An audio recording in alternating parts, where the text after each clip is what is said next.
funny. Yeah, it has been funny and it's fun. It's really hard to do that. I was going for the it's kind of like a commentary for a really disturbing movie or something. What's that? Good job, You did it, man. Keep doing it. Yeah, good job, dude. Congratulations. Come back again soon. This time on Twitter, guys. It's cool. So follow him on Twitter, listeners, and see what he does next. Maybe he'll do more stuff. Like somebody that do it. Oh yeah, totally. Totally. Got the school shooter face.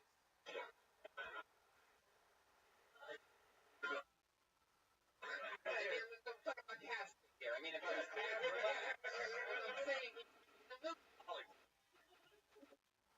where he plays a school shooter. Right. I'm going to ask you guys a question that I always ask first-time guests. Was there ever something that you did when you very first started that you can't believe you did, or that you look back on and you're like, that's so embarrassing, that or did that? I bet. Or you where you have a shirt, and, Oh, wow. And what was it? He's like, oh, the letter C. Oh, wow. And he's like, you know.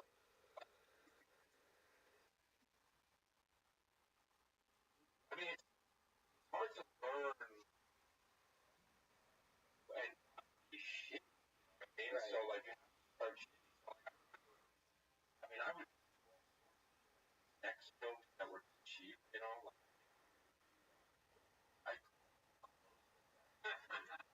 and, you know, I think about it.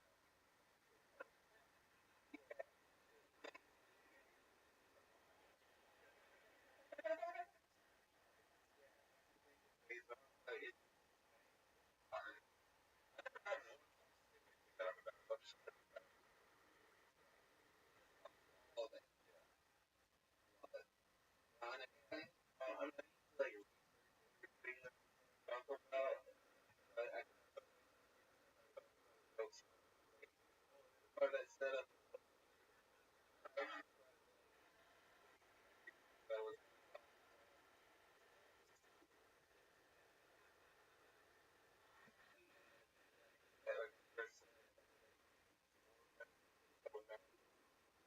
And then I like it. The take any of those cut out the clutch. Their heads are red. Their arms are leg. The way that would have the that'd be a fun bit. And so I thought about it, and I took it off, and I'd be wearing that pantyhose.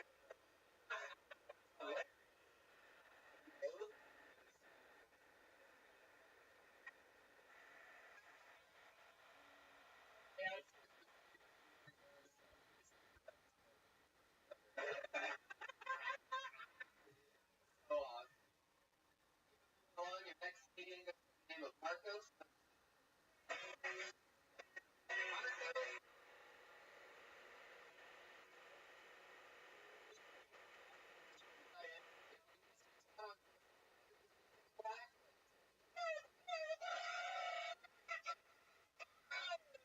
like that.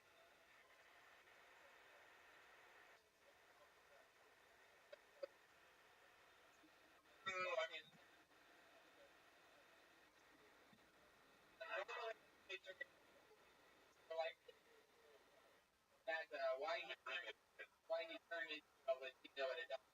I had a good day last night, I'm sorry. What? Last night. Well, yeah, but I mean, this guy.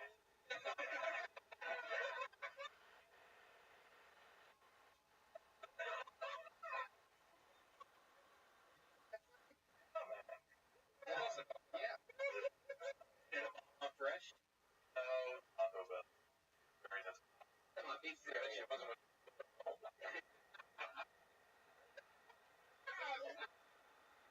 What'd you do with this? Real buddy. Up the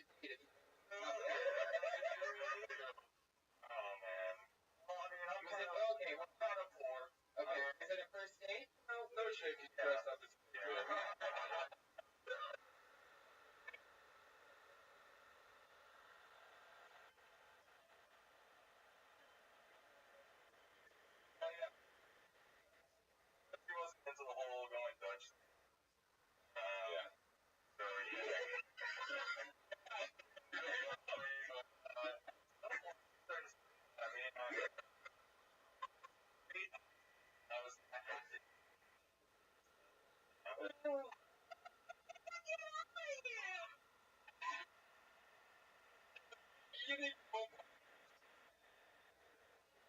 We're gonna give you a set off.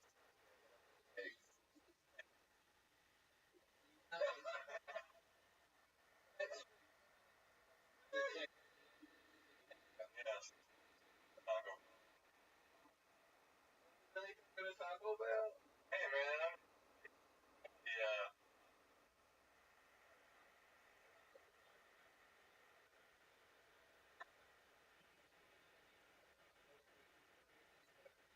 Campbell.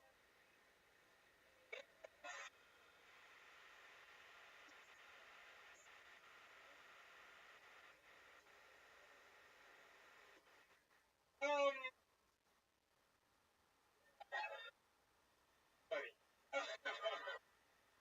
I used to be really, really good at football. Like I played in the NFL for like 3 weeks. It was actually really cool. Because like traumatized. Because like when I got signed, it was traumatized all on the team. Like 400 Facebook notifications. Like, oh my God, congratulations. And when I got cut, it was traumatized. Nobody knew. I'm getting text messages like from girls like, good luck with your game today, Jared. I'm like, yeah, what, Madden, bitch? I was like, I had a like trying to make this. I got cut. My mom didn't understand how that worked. I'm like, you go back in the damn I said, and one of my boys didn't take one.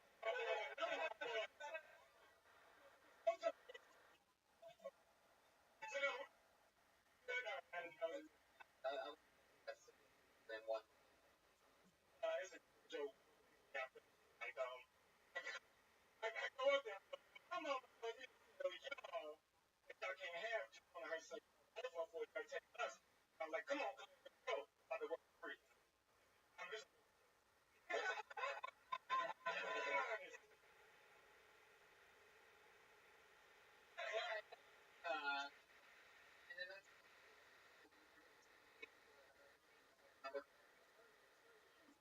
And you got picked up by the NFL. Then what happened? I went Broadway. Yeah. I've been always a fun coach. I thought I was going to be I can't work like a year. That didn't happen. LA. That you always I started college. I got pushing. You've been. I did like 10 times. Yeah, yeah, it was a nice setup. Yeah. Yeah. I love it. Real stuff. Oh, I mean, like, yeah, no, I agree. Yeah, yeah, nobody else can talk about the stuff that you talk about. True. That for sure. Yeah, but I also kind of want to hear things outside of like, well, hey,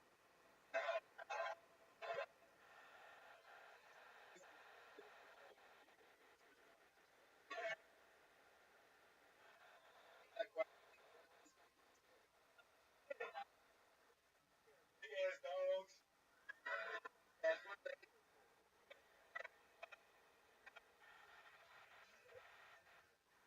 But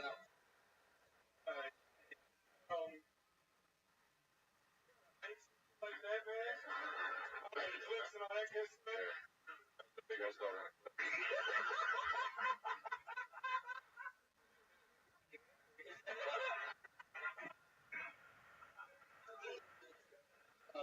Anything else? Great, great question, Ron. Because it is amazing to hear, like, especially after just going and you know, former NFL football, like, that's no matter if things not last. You know what I mean? Both dogs and clips. So funny to know that somebody that can probably run a 4-5 is a great a clip. No, I was this was record. Yeah, absolutely. Oh yeah, I love it. So you're out here. Yeah, full time. A lot of stuff you treat it like football, like this football helps you. That work ethic wise, yeah, like I try to get on like 3 days. I stay up late, wake up early.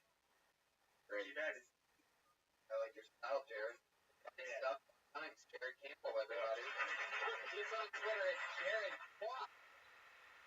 The one, Jared, why? Always different. Fun. We got a couple people that I actually remember, like Miami Hurricanes, Jared, and Harvard, Sierra Catal. Funny. Going to Harvard. Which is good for sure. Like, your hand's gonna be our next comedian. It's Jonathan Tumblin.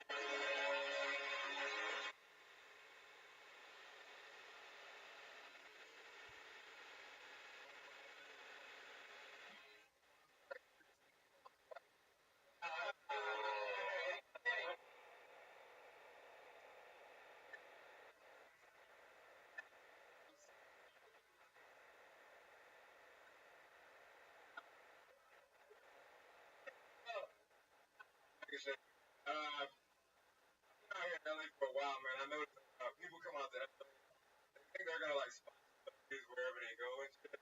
And I was in a situation, I was at the Beverly Center, and these like 3 girls came up, and they're like, "Oh my god, it's you!" And I'm like, "Who the fuck are you talking about?" Yeah. They're like, "You got from Transformers, right? You're Tyrese." And I'm like, "Yeah." Yeah, I'm Tyrese, and I'm standing there like, "Well, oh my god, I really want a picture with you." And I'm like, "I'll take at least." Arrangements. I'm on my way to get the girls. I'm trying to think. What was time? Like food, drinks tonight. It's a nice atmosphere. So I take the I take the Chipotle halfway through the day. Oh my god, you can't be Tyrese. Why'd you lie to me like that? And I'm like, I'm sorry. You know what, Jonathan? But I didn't lie to you. You're just racist. That's it. There you go. And the next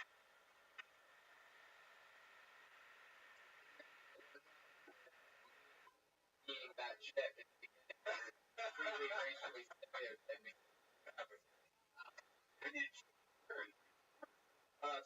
Tyrese, one black guy. There's one black guy. I got to stand for like every black guy that's doing something like forget me. Give me my name's a bounce. Bounce. I'm like, what is so this really happened? Yeah, this really happened.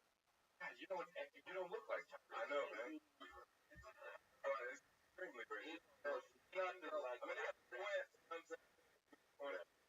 Asian girls do look like they look for stars hard right here. Like one time, a couple of them came up to me and thought I was Tyrese. They'll really recognize it. Donovan, how long have you been doing this stuff? You're not, Tony. So, a great question for my friend Ron Punch is the next. What scares you? Clowns and white women. So, what scares you?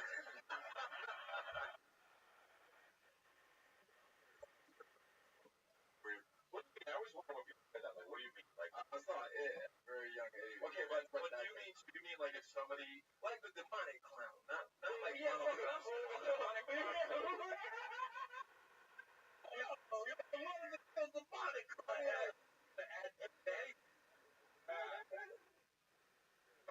Well, demonic, I see. Well, if you say I dress as a clown, then would you be like, don't like what for real? Don't touch, like don't get close. Like, what do you think's gonna happen? It's just an irrational. No, I understand, but you're irrationally afraid of clowns. Yeah, no, I just, yeah, no, I know it's a common fear. I don't know. I'm not explaining. How badly I wish I could fucking like wear a here right now just to watch the shit out of him, like watch his red nose fly off across the room. Pretty bad. Oh, clown's ass. Go fucking scar children for life. Clowns scar children. Oh, I see. So he's speaking about, he's like, you a patriot. No, you got electricity on that. Fuck yeah, clowns, that's an interesting one. I have an ex-girlfriend who's terribly afraid of clowns. She's afraid because the dentist did, like a little kid, or clowns and stuff. Oh, really? It would like last forever. But there is something about like, in fact, human like when the clown is in human human form, I can handle it. Like if it was a guy dressed like a clown, it's like, all right, get away from me. I'm not gonna beat that. Well, I know, like if you're a clown, I don't like women with makeup. Like, where are you hiding from, yo? So I think we're getting to the root of all of this. Right. I can hear him. Talk about your mother a little bit. Mom's right here, man. Oh yeah. How good? One time. Sorry, I was saying like one. So like a picture. I had to sleep in the bedroom. Sure. Paul. Yeah. 3 hours.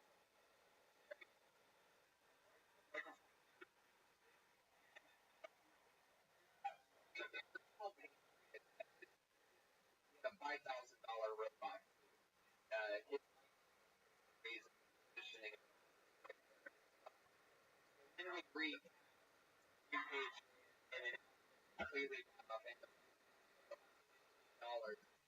Decided one of the big traditions, but also is so.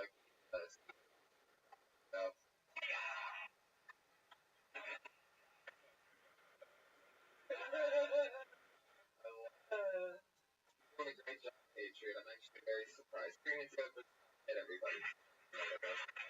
So much. The work with the this weekend is your favorite minor specialist.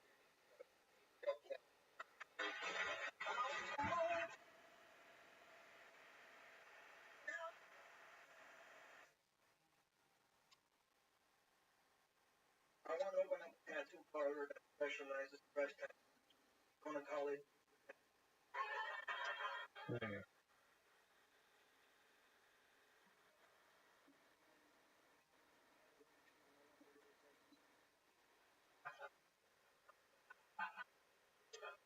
That's what my old lady. I only had a few dollars. Roundhouse kick, I knocked her out with. Fucking.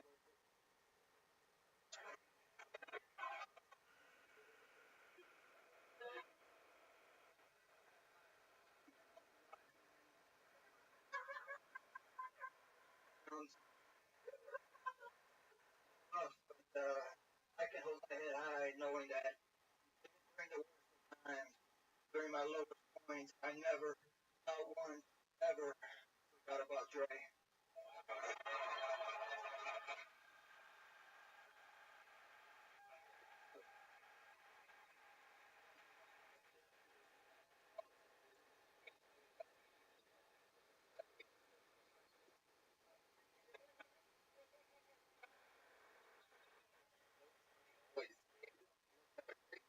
Process.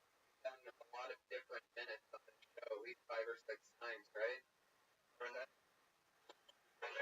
Usually, most jokes still, and it doesn't end with sitting roundhouse attack.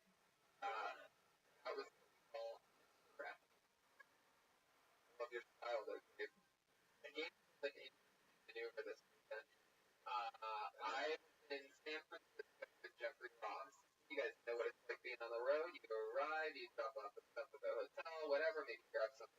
Go to the show, right? We arrive at Cubs Comedy Club, and the host is sitting there, the host opener, you know what I mean? Sitting in the green room, and then there's Elliot sitting on the couch. And I'm like, hey, what the fuck's up? What's up? You know, respect. What's up? Yeah. And Jeff's like, what's up, Deacon? How you doing, man? That's fine. Everybody, Jeff and Dave doing a battle. Another popular show. Dave had a roast battle. So, I got fire. That, probably something.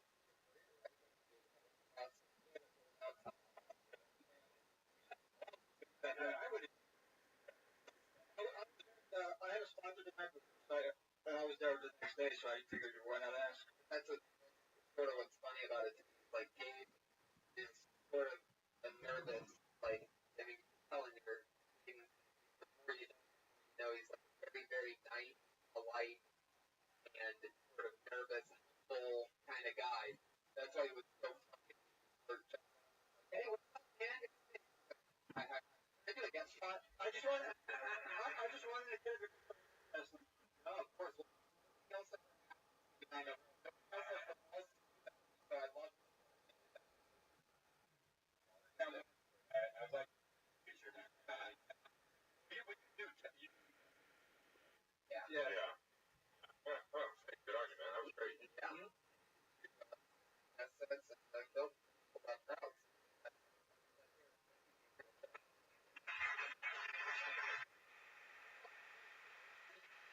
Twitter, million word on a Tomlin is Jay Sherlock. Jared. Oh, there you go. Fuck yeah. All right. Jay Sherlock and Jared Y. Jared Campbell. Jared Y. Okay, sure. Who cares about the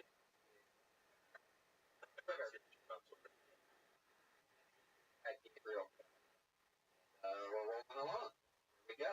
Getting a lot of people up for fun. By the name of Harry.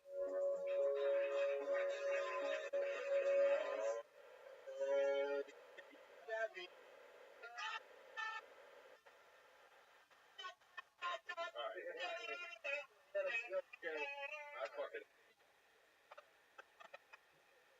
What do you realize? Let you go on a date with her. you can't do your own. I can? I got stood up.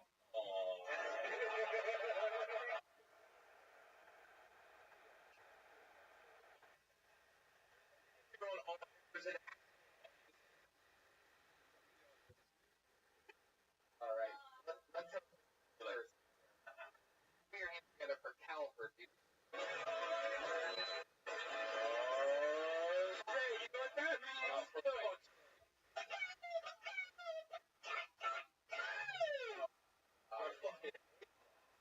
sorry, listeners, that you have to go through that. So, merely, and I'm like, young kill Tony. And I'm like, fuck it. Like, No. This guy's writing down fake names. That fucking shit.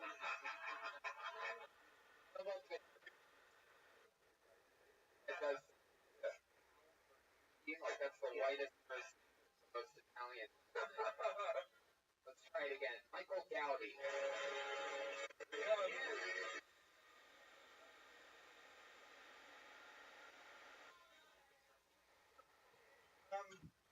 Real.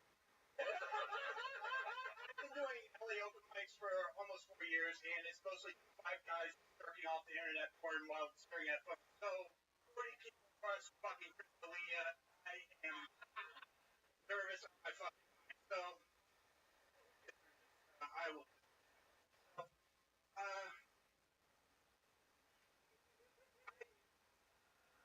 I was born in Florida. I was raised the first 13 years of my life. We had a lot of woods in the backyard. My mom would say, where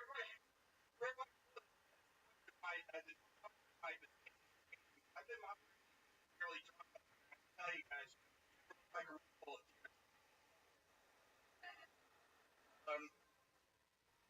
My dad called me the other day and said,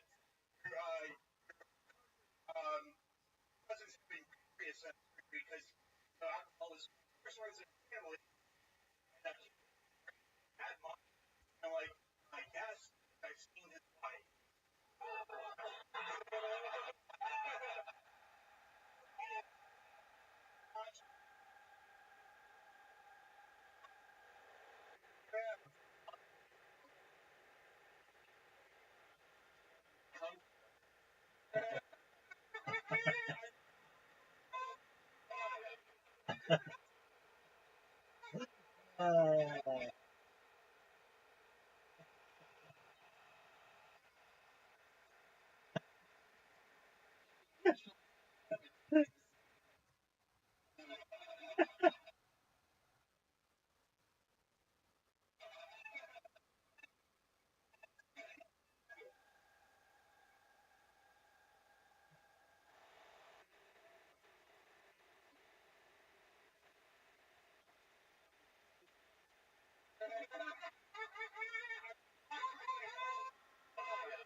actual cup.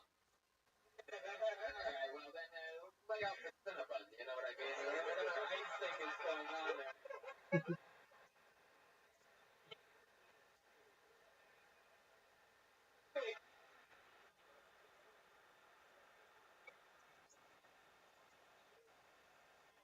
Love your style, Michael. What I really love is that you didn't start till 30 seconds in. You were talking about how nervous you were and what other open mics were like. And you started.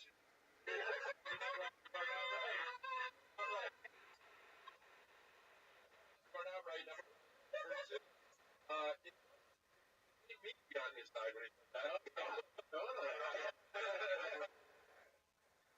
Michael, how long have you been doing stand-up? 4 years, so yeah, Yeah, how much you get up? about 3 times a week. You live swimming trunk every time. Or yeah, that's 2 pairs of shorts. Yeah. 2 pairs of shorts? Yes, I care. Okay. And the what pants? Very. Oh, well, how cold you wear pants? Yes. The pair of shorts don't wear them. You can't.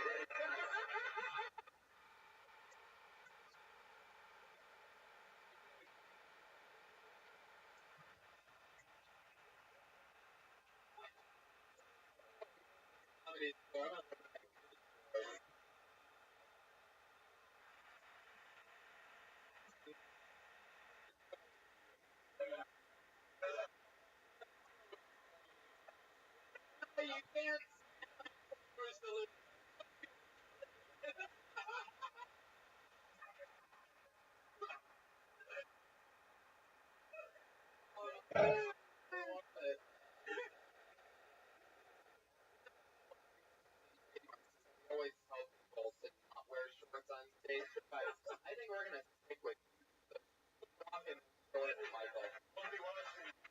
I love it.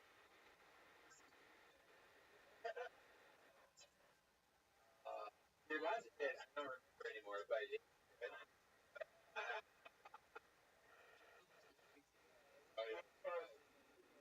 oh, no.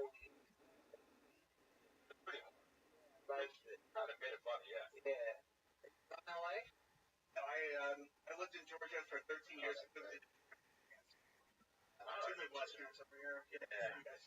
I mean, normally, you know, and I mean, I'm just floating this out there, that the direction I thought you were going in, which I thought would have been funnier bring it to the room and you can take this or leave it or whatever.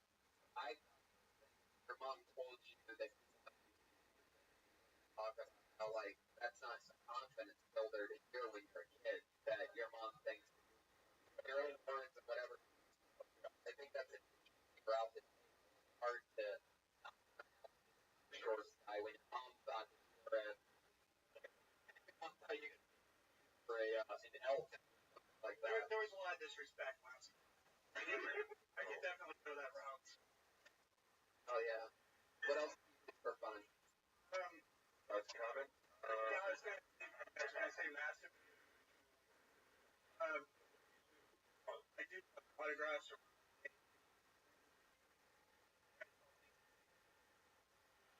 What you find enjoying that? What? No, I'm not trying to be funny. I'm being serious. Yeah, like collecting. Is that what? Yeah, I collect autographs. I collect baseball and sports cards. You know. That makes sense. Your shorts look like they were signed by the state of Marshall.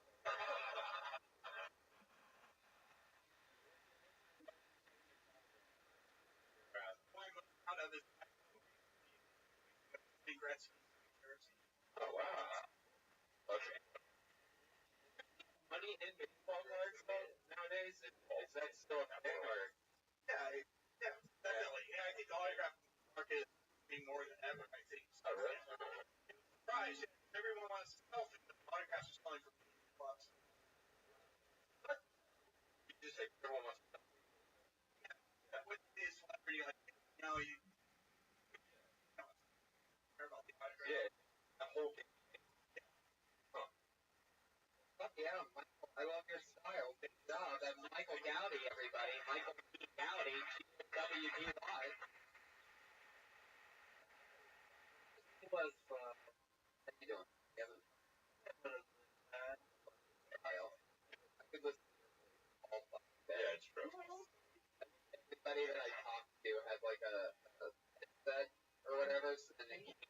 their voice, whatever they said. Oh, that's Like, so much. I all the time. I like that. Totally. It's horrible. You know what's interesting, actually, to see, like that, how you feel about the comedians when they step on stage before they do it, right? Yeah.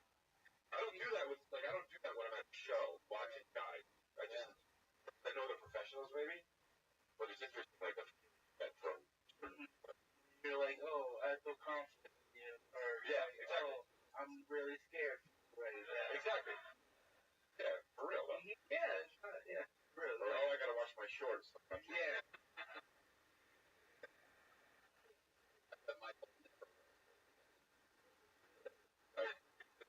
I just took them off. Right. Oh, we love this young experience together for Quick Weekends, everybody. Hey. Oh,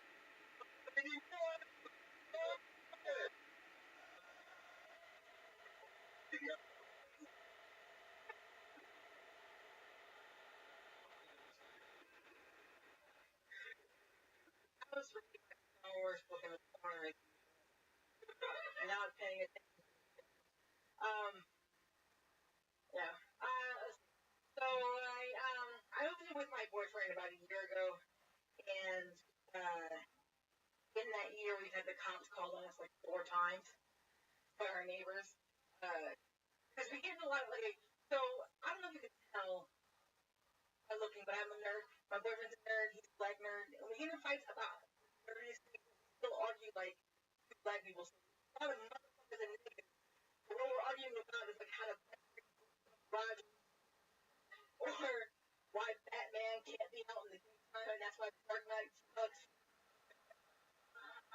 Our white neighbors got us cops come and they say like, man, are you okay? And I go, motherfucker, nerve to tell me, fuck Roger. Here, fuck is up here and don't have tweets. That is some bullshit. Like that's the third time the cops are coming back because they don't care about our bullshit arguments.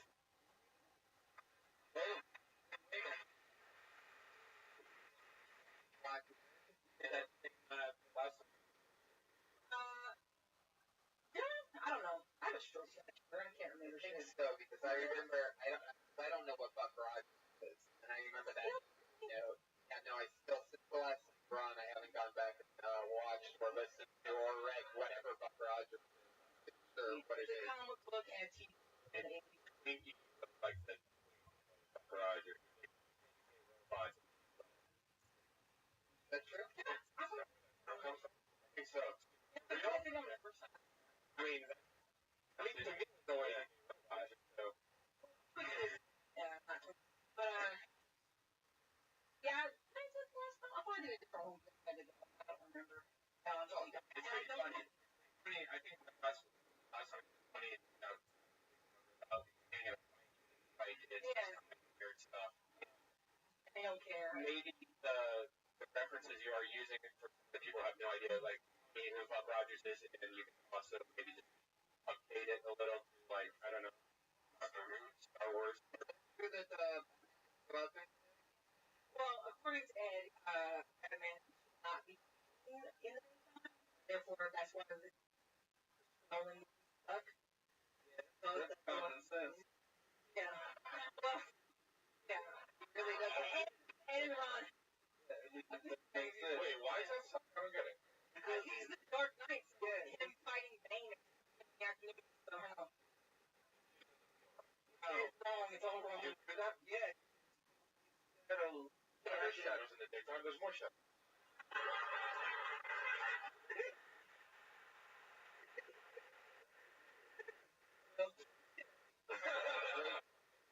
But I agree. I like Nolan. I don't like the first one, but I like the second two. He hates all of them. That was actually our first about that. This one is fun. Batman, fucking, what's the first crime going on in the daytime? Batman's like, oh, Spider-Man's job. Took more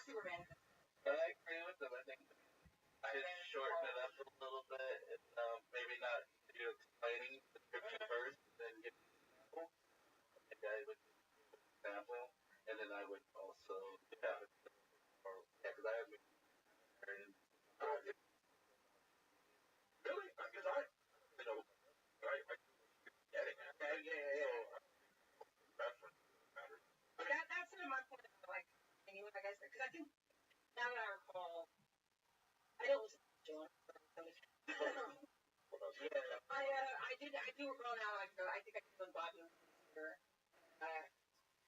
References I would have not about the references about like dirty argument. So Yeah, exactly. Yeah. like the kids I was playing with the cops. I don't know what the fuck they're talking about. Right. But how tell me? Right. And this happened the other day. Like I mean, it happens all the time. That's why we have it. Whatever. Yeah, maybe take it to the next level and just get crazy about it. So you're kind of proving the point that it's what you're talking I about. think the longer version of that bit goes into many argument. Like I mean, and the whole like in his whole like he gets mad at me like he got mad at me about we went to see Guardians of the Galaxy. I'm that person I tend to go pee like right at the beginning of a movie. And then we got a huge fight about that. It turned into a like real issue. doesn't diminish but yeah. You are a nerd too, right? Like you own that. Oh yeah. I'm a sci-fi What I nerd. love is that you are always reading Star Wars. It's always like your opening line. And I know that it's true, like different Star Wars, but I think there's something really funny in that, like how a lot of stereotypes if you watch Star Wars a lot, that's a nerd thing. Like downstairs Wi-Fi. Certain like Star Wars with the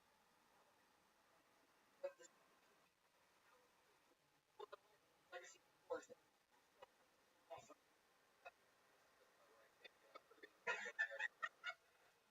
The natural bully, that's where you go after dropping so left.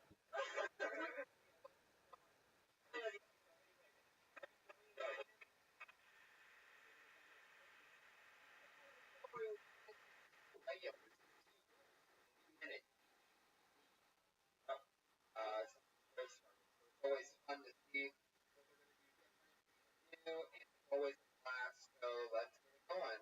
Your first one tonight is a college dropout. She was going to the University of Florida. She had a few semesters left, but then she so tonight for the first time, she decided to stay and play, which is up career started here a little over a year ago. She's here for you right now with another new minute. It's Kimberly.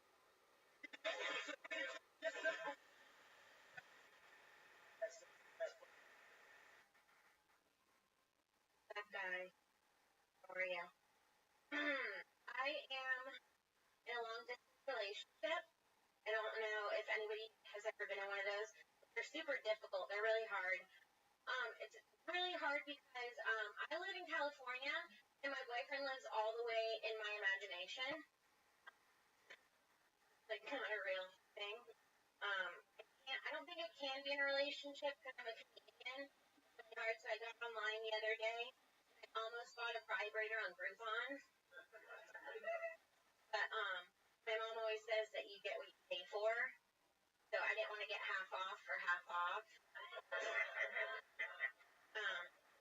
It was really sad though because I got on eBay and I started bidding on a vibrator.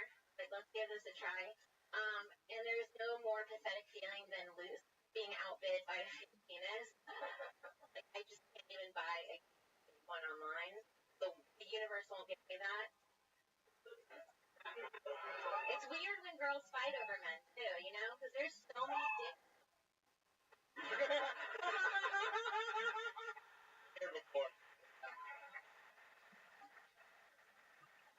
I love that half off, and the Groupon now. It's true. There was vibrators half off on Groupon last week. I missed it. That's probably better. That's probably better. yeah, perfect. Sort of the setup, anyway. The Groupon off, and then the outfit, the dildo. That's just so real, funny, and depressing. It's so sad. Oh, yeah, true. I know that's true. Fuck yeah, and then talking about there at the end where you were gonna finish. I heard this whole new thing about. I don't understand why women fight over men. There's just so many dicks. Like I could fit a dick into every crevice, and there's still like 40 dicks in the comedy store. You know, like there's so many dicks in the world. No one should ever fight over one because chances are it's not going to be great. Sorry. You can run for the president of women. I like that platform. There's enough dicks for everybody.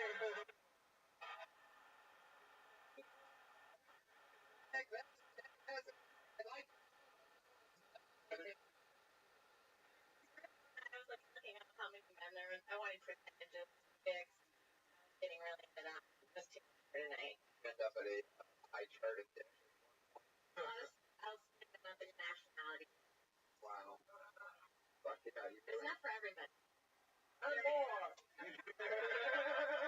That's it, more. It all come together. The world.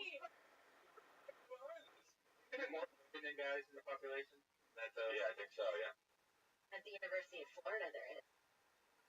Whoa. Oh, okay. There's like 6 girls to every guy. Wow. That's where the dicks right. That's where that's yeah, exactly. Yeah. Not enough dicks. Never mind.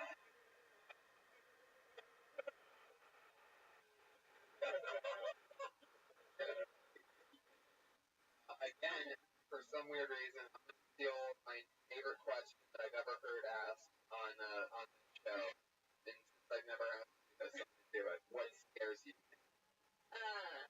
What I'm scares gonna call it from now on. By the way, every episode I'm gonna use this one, and I'm gonna call it the fun question. I'm really scared of the dark. Thinking about myself in the dark. Also the comedy store a little bit. Yeah. So that's Back. that's what the scary part is. Can't stop. So creepy. Okay, well, I'm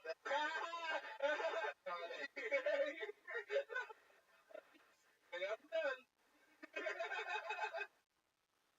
Yeah. I like your style, Kim. Anything else for Kim, guys? Buddy, thank you. you're good at comedy. Keep it up. Thank you. Kimberly Congdon at Kimberly Congdon on Twitter. You're a live later. That was fun to watch. You're a final comedian of the night, and the other regular here on Kill Tony is a regular here, obviously, and also on the very very, very, very, very, very funny.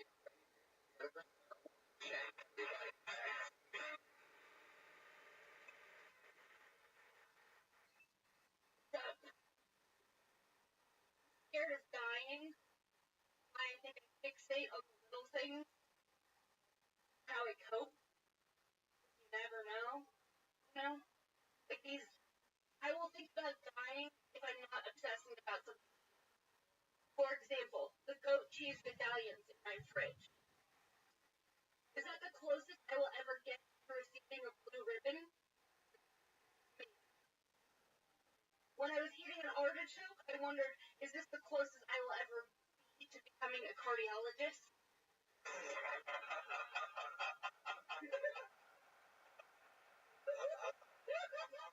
It's a thinker. Why has everyone just ignored the fact that 50 Cent wrote a song about his dick in which he called it his magic? Remember that?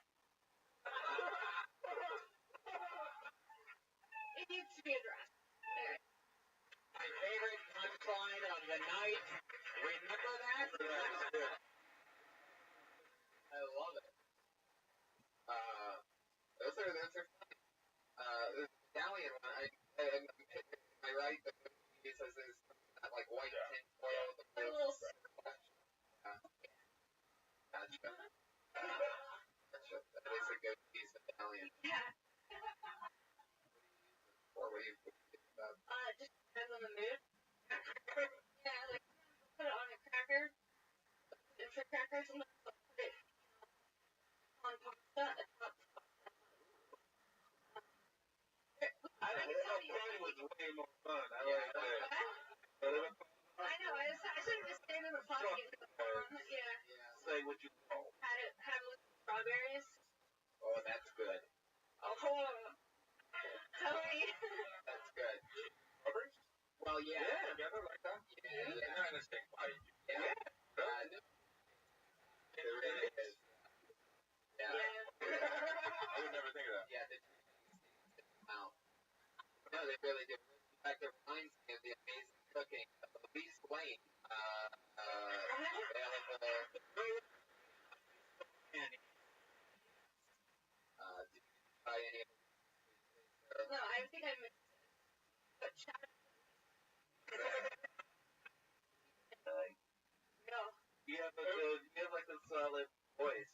That's what I like. Well, it was also good that you talk about, like, right from jump, you got a sense of what you are and what you're about. That was kind of held. So I felt like I feel. I think better. Yeah. But that's obvious the way you say it, and when you say that, we feel that you feel that way. You know what I mean? It's not cool. I think what you're saying, right? Yeah. Yes. That's what a lot of people struggle for a long time to get into their own personal rhythm.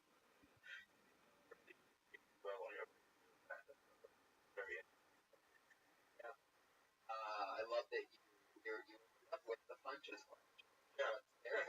Yeah, because I've been And the 8 miles, she fucking.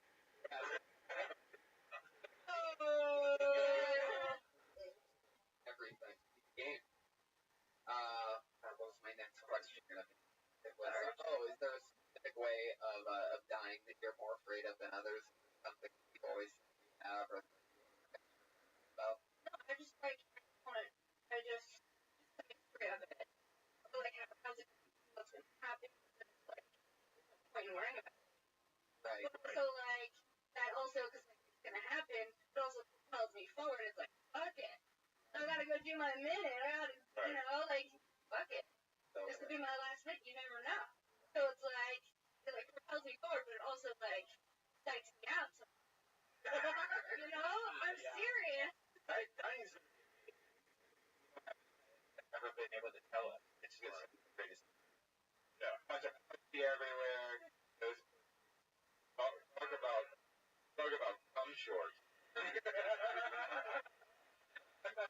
All it is. Fuck yeah, Sarah. Well, fun stuff. Yeah. Thank you. You're welcome. Sarah Weinstein. She's on Twitter at Princess Bang.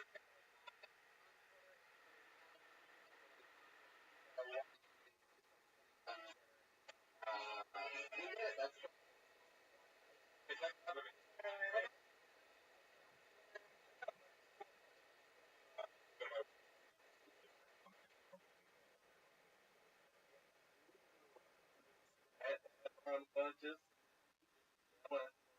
we got our show coming up. Unbelievable season 2. That's right. Lord. Play it on read over and over again.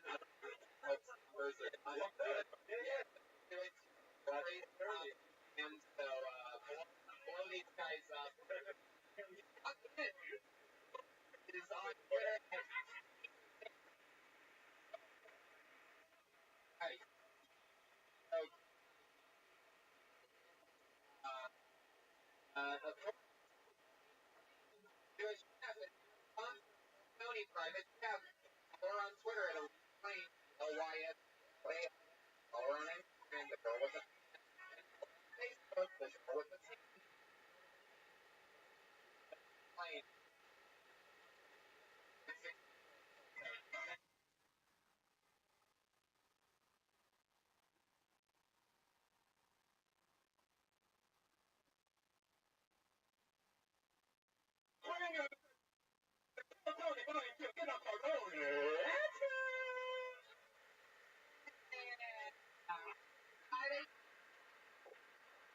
Here we are. Hi, everyone. Welcome. Here we are again after a this meal from our new sponsor. No idea. I have running late. I couldn't get my normal McDonald's. And wow, that's a better. You get for another week. That's right. Lane, our gourmet chef, right there in the corner. Everybody, put your hands together. Amazing. That's what I'm talking about, Big Swole. You know what's up. It was Heinz vanilla and white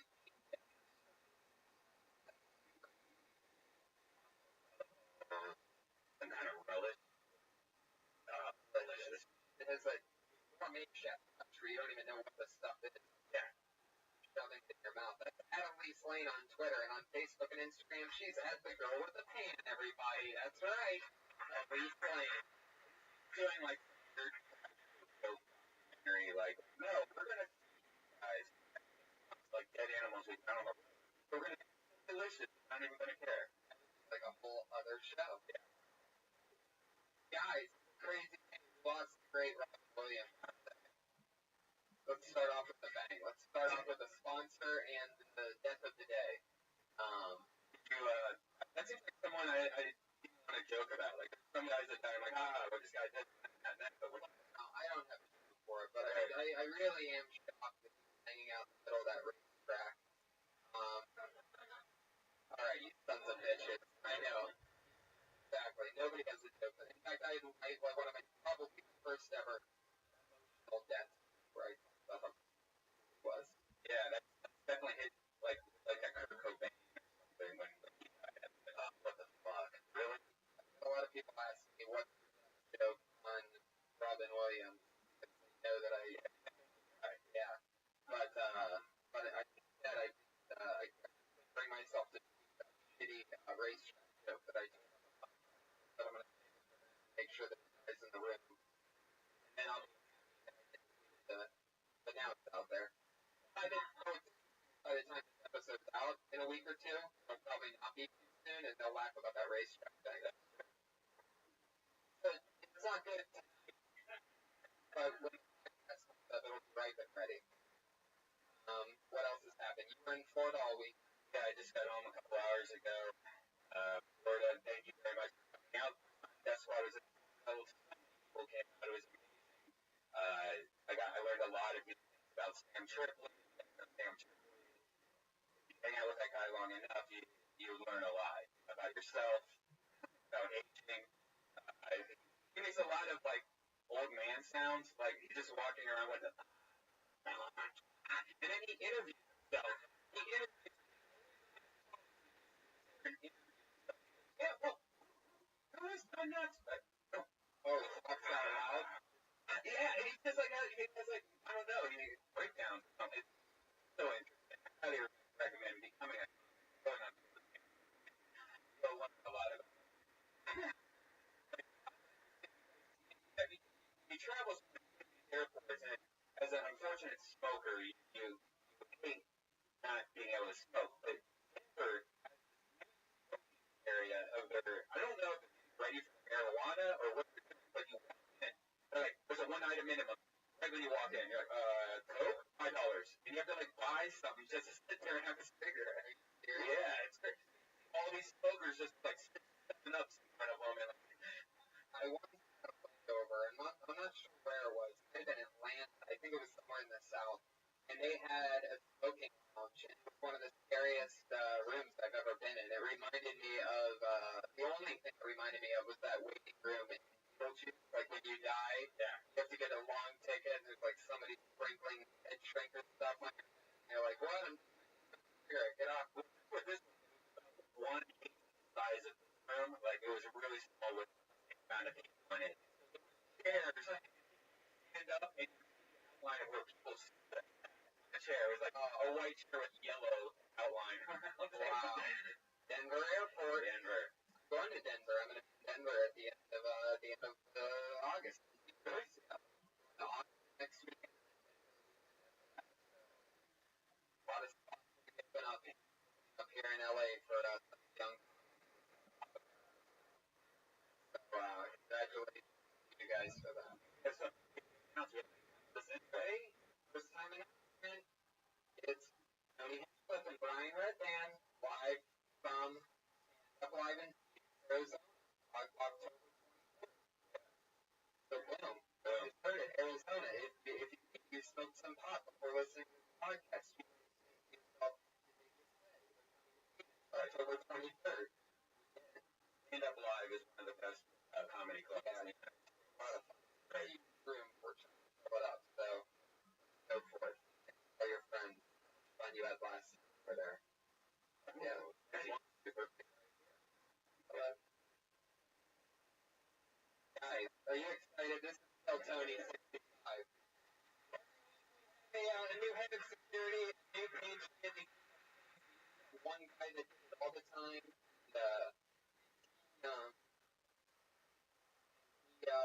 quit about episode 30. He got 2 weeks of the show.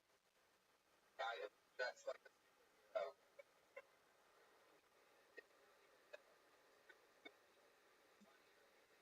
Our chemistry wasn't funny. Crying and the whole thing. So anyway, he said he got 2 weeks of the show and he quit on replaceable. So what we did stuck with him after that, we hired a brand new person to do his job. Showed him exactly how replaceable he is. Every week, and this week is different. He's a return patriot. It's so great for us before. Put your hands together. It's at PC. It's the Iron Patriot.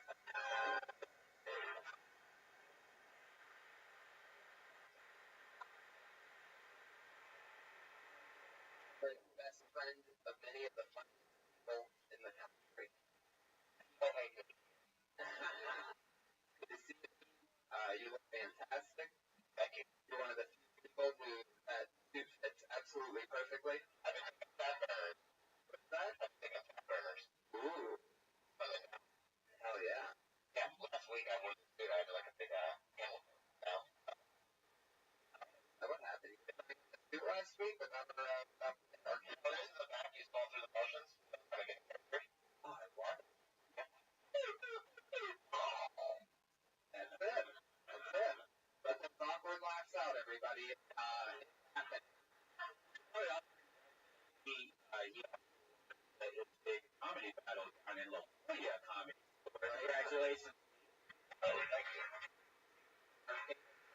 Pulled it out for the roast battle. That was been fun. I knew you were preparing for it. I got down there, so I knew you were going to win. Can you tell the audience what that's like, all that pressure? Sold out La Jolla Comedy Store? I have. There you go. Perfect response. Well, we love you. Thanks for being here. Thank you. Are you guys ready to meet tonight's guest? As always, the funniest people that I know, and it's always a blast. It's going to be a fun one. Pretty much my first time working with both of these guys in a non-stand-up capacity. Put your hands together for my funniest guy, and Mark Norman. Welcome, Bobby. Hope you're living like a pimp.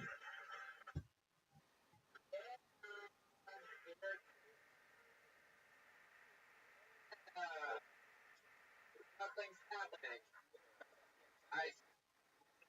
Mark, what do you guys want to do it? You're the first people ever to get the non-intro music? Yeah. The ghost of Robin Williams decided not to made it very serious. And I sort of like it that way. Mark and Guy. What's happening, guys? Welcome to the show. Have you ever worked with anything like the Iron Patriot before? Yep. I worked in Disneyland for 6 weeks. Really? No. But that is terrifying. Thank you. There's a nice unit there. I love it. I have a 4-year-old nephew who's very similar.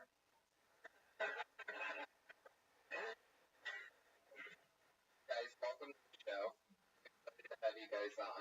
Thanks. I should take that out. I would take it a little bit of a lot more flattering.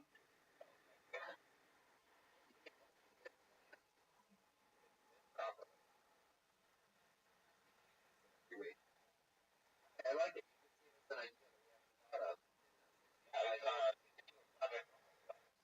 No. I was on season 8 of last summer.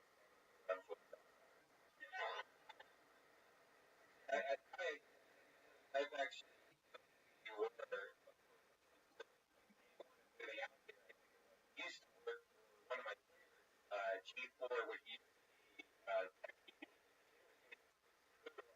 ounce of journalist. Why did you watch G4? Did you nice girl? No, I did that. I didn't. And so I just, hang out with somebody that was I went to all the audience screensavers back in the day. But yeah, that's how I met Kevin Pereira and all, and was eventually worked with was, oh, that's awesome. It actually helping me out a lot. They're a little mobile now. Yeah, but I've seen you. You were like in work. And it's damn career like green. What is that?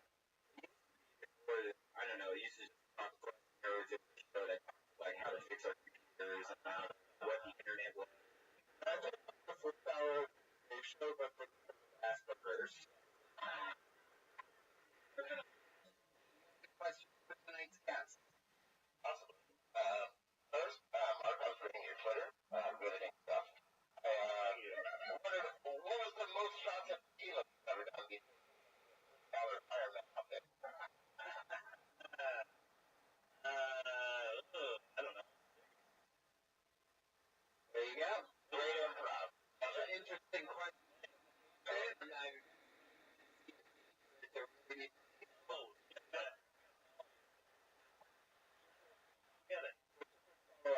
How many shots of tequila would it take for me to get out of retirement?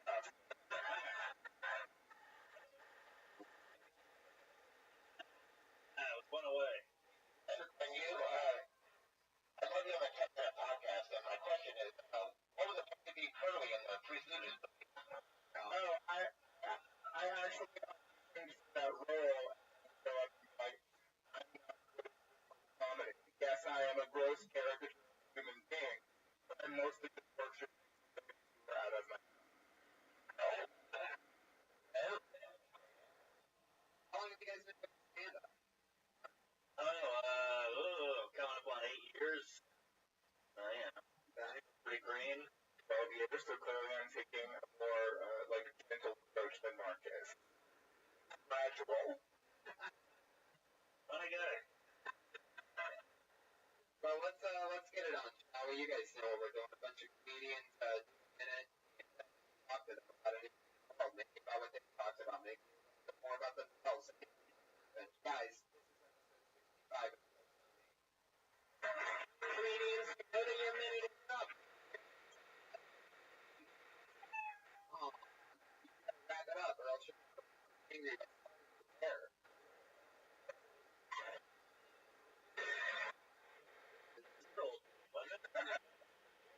It's just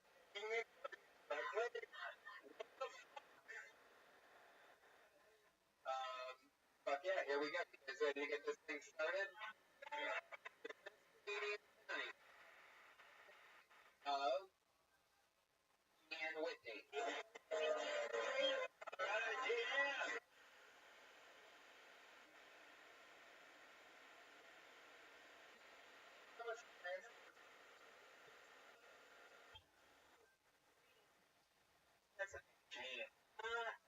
So, I was at the store the other day, and I saw this guy who was wearing a t-shirt, and on the front of it it said, Hustler, and on the back it said, Relax, it's just a step. It really makes me want to get a t-shirt that says, Relax, just child support. I've watched porn before, but never when I saw, like, a young girl getting fucked by 5 to 30,000, however number of dudes, and now waiting in line to jizz on her face, but I think to myself, she looks like she is really relaxed. It's more like, she looks like she once wanted to be an actress. The great poet once asked, what happens to a dream deferred? Does it dry up like a raisin in the sun? No, it gets cum in its eye. Quite different. Thank you. Yeah, all right, yeah. 54 seconds. Bro. Oh, yeah. 30,000 people in a photographic film, that just seems like a logistical nightmare. Does somebody need to know make porn?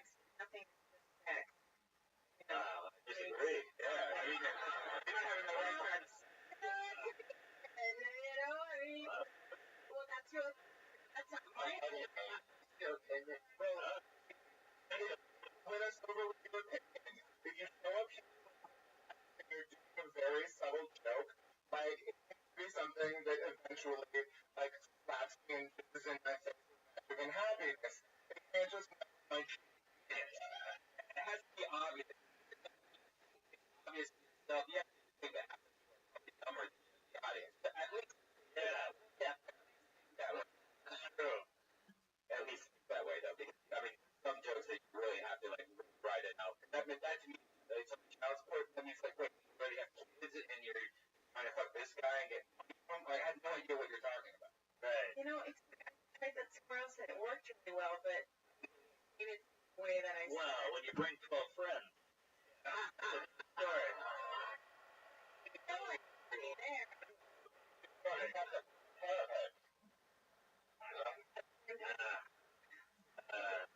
Gene, how long have you been doing stand-up? I'm almost a year now. Nice. Oh, hey. A year.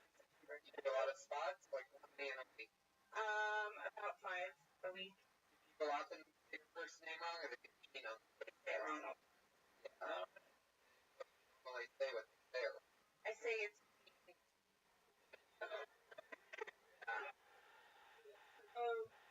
Up with that. yeah, well, sometimes I get it right, but sometimes I don't, and I just correct them, or I don't correct them, but lately I've been doing it. I'm just going to tell them that If you get a joke out of the name correction, then it's worth it. Otherwise, no one cares. Yeah, change your name to spell like Jean. Right. I don't want to do that. I You like have the to, spelling of it. instead of having to have it where it's like, right, you're not going to win anybody over in your first minute. That's true. Uncompromising. You need to be uncompromising. Like, if you're not going to change the motherfucker how your name is spelled, and don't take no for an answer, come up here and be killed.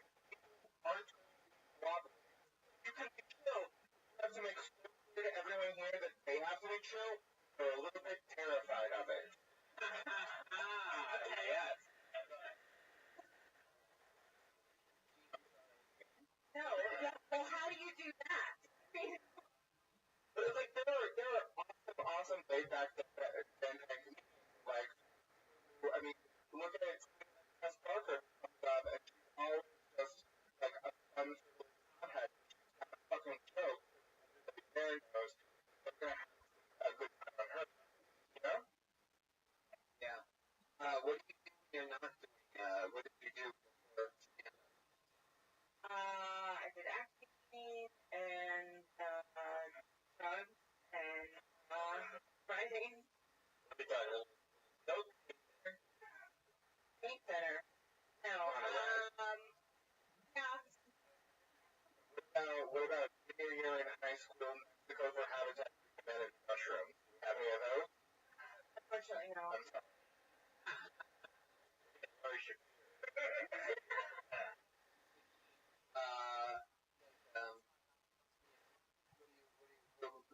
Did you do any acting you might recognize?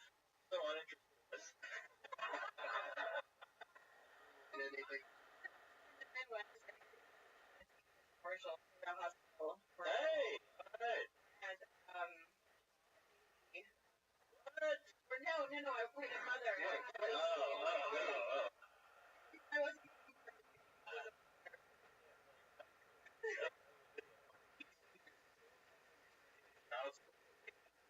no, it's not a painful, traumatic story. Do you write like the bit, the joke tag first and try to write around it, or how do you come up with what you're doing? Sometimes I think of it and then I write it down or I say it out loud, you know. I mean, what do you do? I usually think of something and I try to do it and I feel I was trying to figure out that first joke, so I still don't understand. Figure out that joke.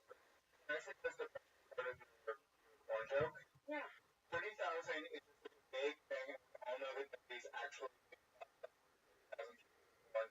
Just sort of energy. Here is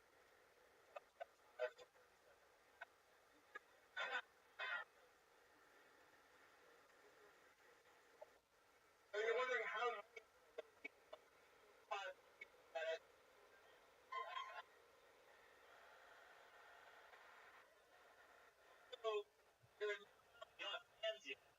were saying you gotta be free from blood. No offense. But I mean, like, you gotta be like, you gotta kill a lot of people and make it easier. Give your hand first and then go to your teeth. Support. Thank you so much. Gene,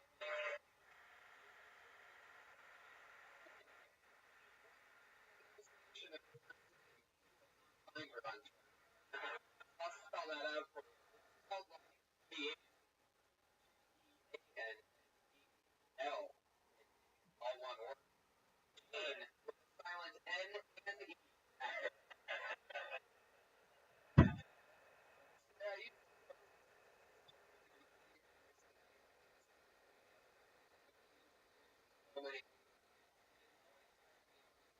So many after I say it, always how it's spelled. Right? Like the name talking is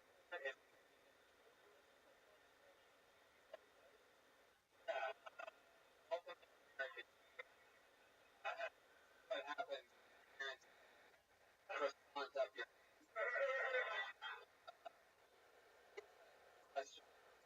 Yes, for any first started but they can't believe like they look back on like a joke or maybe something crazy like a puppet or anything they have done saying it like anything you look back on and you can't believe what you said or there.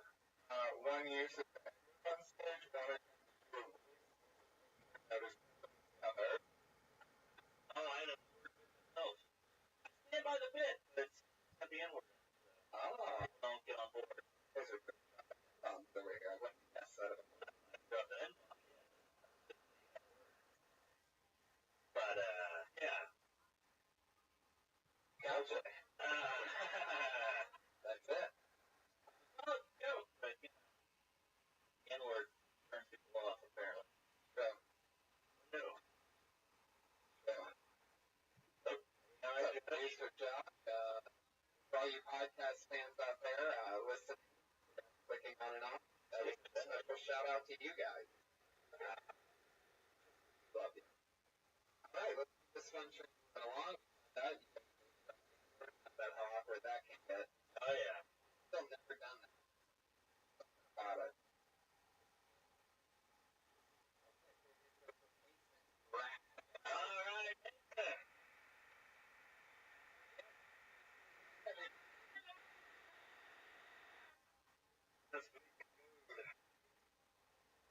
How you doing? I just thought we're took me a while to get here. Down in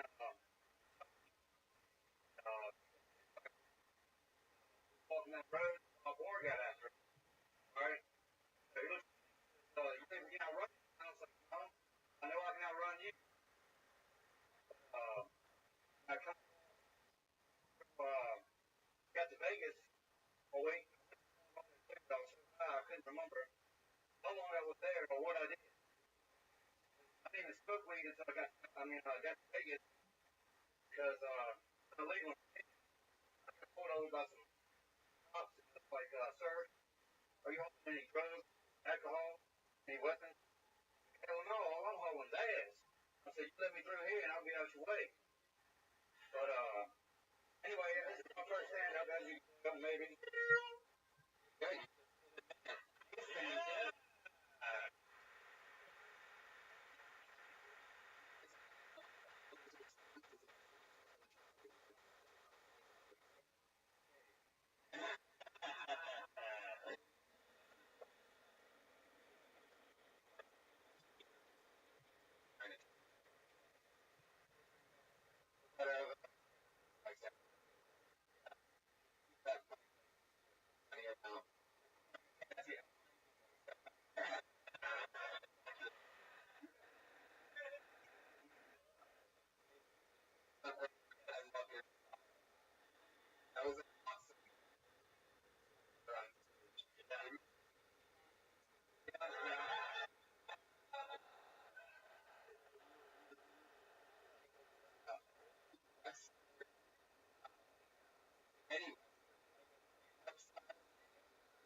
was for like my rolling through jokes, right? Guys, at the part where you were talking about Colorado and Las Vegas, it was you went way back on the map. Yeah, I mean, Colorado. Oh, hey, one more thing. You said someone asked, let it land. Don't just like after you say a punchline, even if it wasn't good and the audience isn't laughing at it, let them know that they should have laughed at it. Here you go, ladies and gentlemen. He was hauling ass. What guy does? You wouldn't laugh at it. Hey, no, you seem very, you were in there. First time. I'm working on it. Yeah. What have you been doing for a living? Nothing much. I'm not too on work. Yeah. Right. Hey, right. You know, I just found me a cougar. I'm kidding. I was a production worker. You know what he looks like? Ass.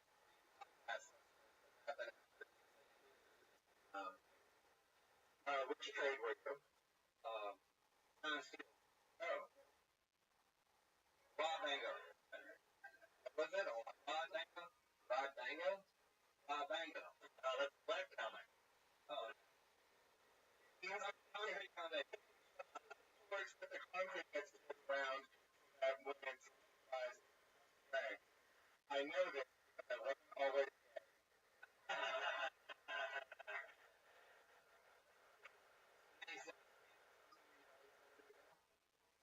I've been told I was a big guy. Who told you that?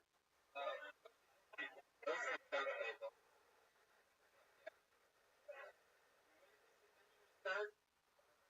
And then moved from that job, had a relationship that was working, so like, you know, keep everything, and I'm out. Give them everything? Yeah, yeah.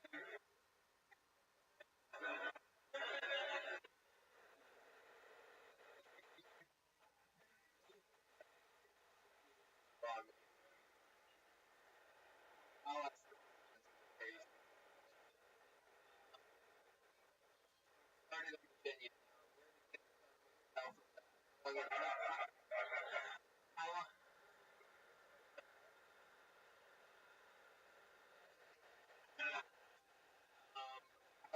How long were you with Check? 2 years. You got all of the trailer, or it was a mobile home. I'll just let her keep it. Was it really? No. Was it a house? It was an apartment. So she could take over the rent. The rent, right? Yeah. So you didn't really leave or anything. You left her paying. Wow. Hot works or something.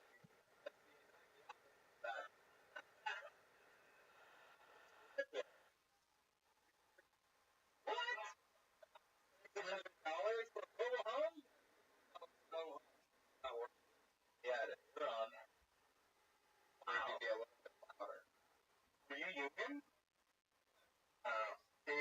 Union concrete work, that's good. Whatever you were doing. Sorry. Yeah.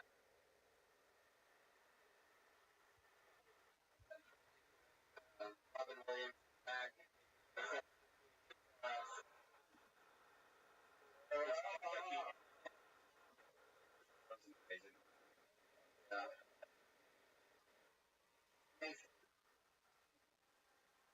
How long did you leave that chick tied up on the stairs before you left her? Was she already on yet? Yeah, that's. I mean, yeah. But what I'm trying to marriage, like, change 5% of people get divorced. That's much like.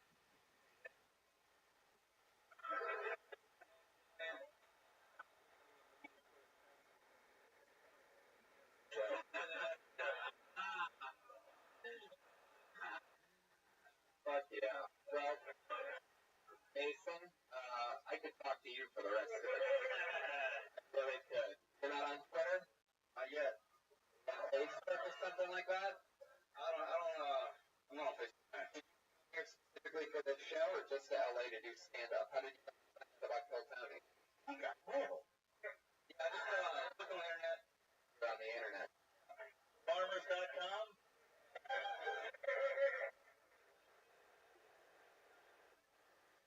Yeah. Is it Brad? Did you spell your last name incorrectly? The most or like what is that? O-A-D?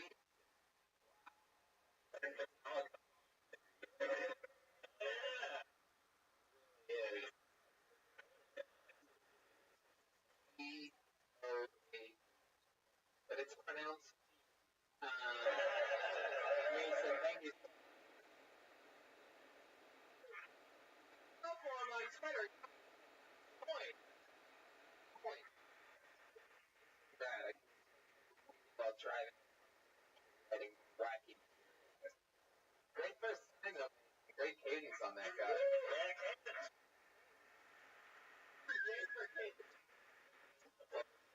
Oh, fun. Fucking, bullets. Train. Boring. Hands ago, train hole, everybody. All right.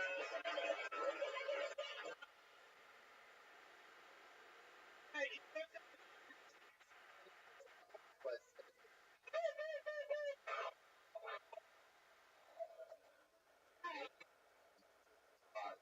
old Dutch tradition to get blacklist, but that's not the first blacklist you've ever been on.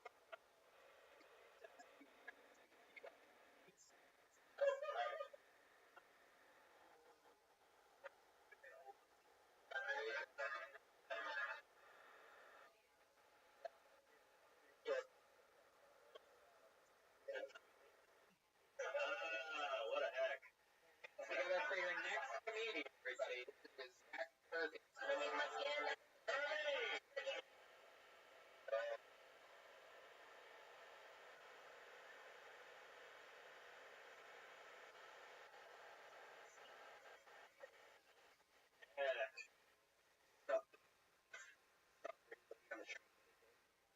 Yeah. Couple minutes on the train ride, I look up, realize, oh, that dude is myself. Another chair.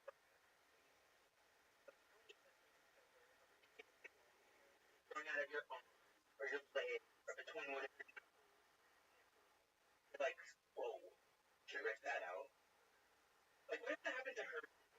Like, all over her face. You know, she's just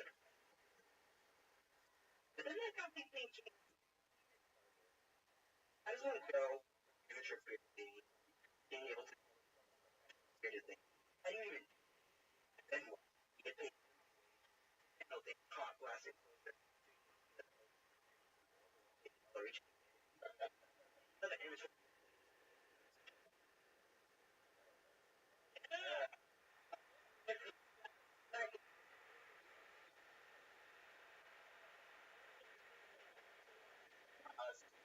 Phone. This week in a row, really on your phone. What happened? This is your second time on stage, right?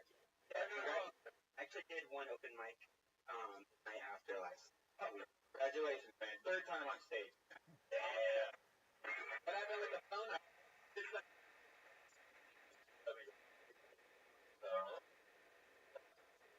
like have that shit on me. Wild. It's a real, there's a lot of professionalism. I am stunned that this is your third time on stage. Stand here, ready to tell jokes. Already you kind of put half of the first joke staring back towards the curtain. But it doesn't matter. You want it. You know what you were doing. You're like a sexy Dennis the Best.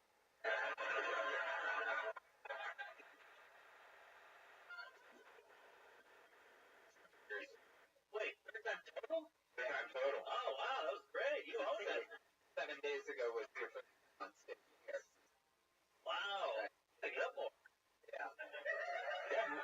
trying at night time where you're not into stand-up? I'm starting at university. I'm transferring to university. I just graduated from junior college. Where are you going to school? Cal State Fuller. Okay, after you settle in, start getting as much as you can. Going into comedy stores, great, but that's not enough. You have to get like coffee shops and stuff, telling your 7-long lady chunk that no one wants to listen to. You can learn, but you like everyone at the beginning of stand-up like has some techniques and not others, and you've just decided to apply it to a thing that doesn't exist anymore, and it's like adorable and beautiful. Real that you could have possibly seen a bearded lady. Yeah. Nobody else is talking about it. Yeah, on the right here, I Googled it just to make sure, and does it kind of look like you're in the Russian mob? I was up here, I thought soccer. Slightly inbred British soccer hooligan. I got this jacket from That's right. Yeah, wow. I won it when you guys were on Douglas. That's right. Wow. So I was on the show and I had to go pick a random at a samurai sport. I won that entire competition. You got to win whatever I picked from you. And that's that jacket. And it was a death watch. When Tony's body is found, we're all going to be witnesses, you guys. Just a podcast. I'm somewhere in a Russian soccer hooligan. And Dennis the Menace. Yeah. I love it. So Zach, where are you going to go to college? Where's the university? Cal State Fullerton. Nice. Woo! Yeah, man, if I were you, as soon as I get there in 2 weeks, I would go find a place or a bar or some kind of joint. Start a weekly show, and doing it every single week eventually. Gotta keep doing it. Karaoke machine and a mic for a place like that. It's your own thing. Other comics need more time and do your own thing. Just gotta build it. Talk about fire eaters. Yo, Pimp. What's up, baby? Where you from?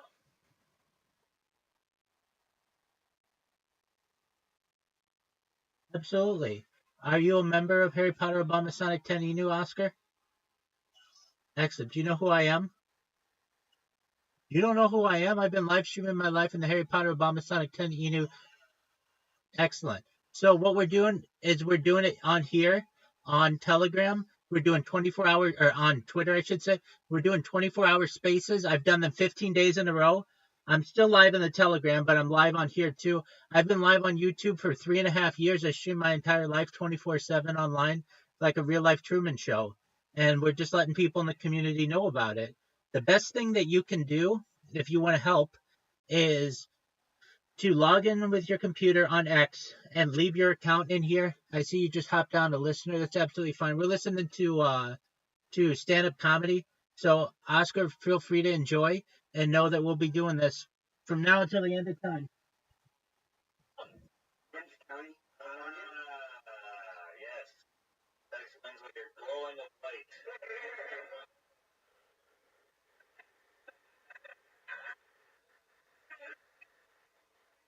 I mean, it's one of the right there. If they don't have like a local mic,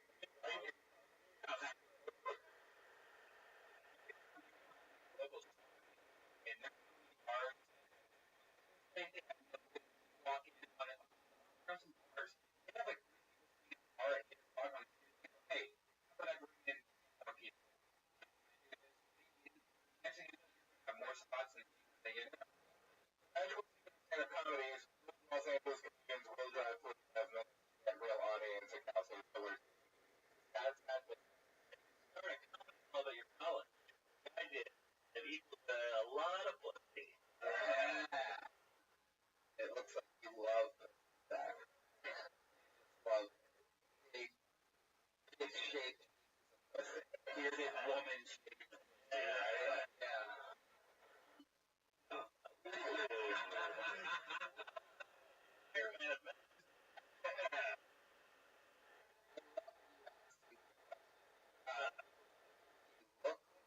but you version is not going to be able to totally.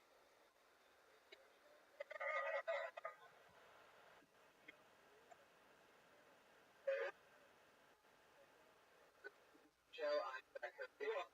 Virgin. Oh yeah! I live.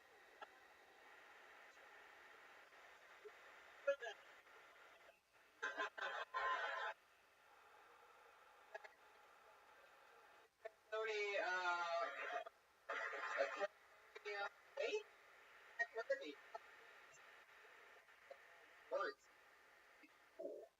Fuck yeah. Last week was his first time. We got to see, The crazy has your old sweatshirt on. that is, wondering that when I saw, but I thought there's another way, and I thought I'd sign if I said that one jacket I had that I wear. But that's awesome. That makes sense. I also put in like a sweatshirt. Oh, there's a shirt from last week. Sweatshirt. Back. Yeah. Jack's a funny guy. I also believe Mason. That Mason guy was. Yeah. I got. That's crazy.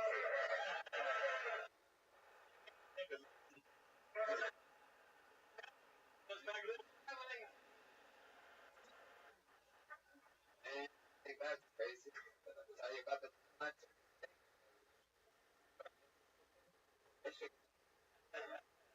Corey Smith, everybody.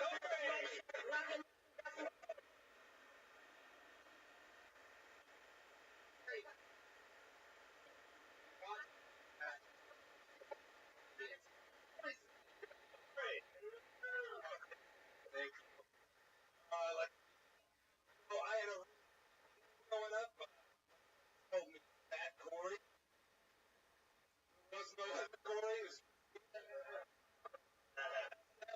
I'm going to have a count. Let's see. And I was eating at 7-Eleven because I don't know if it's self-respected. Homeless man picked up that window. Traveling comic. I kind of know about it here. And he goes, oh, that must suck. And then just got it. Things. He looked at me. She knows watching. I was like, let's see. I've been out here in California for about a month now.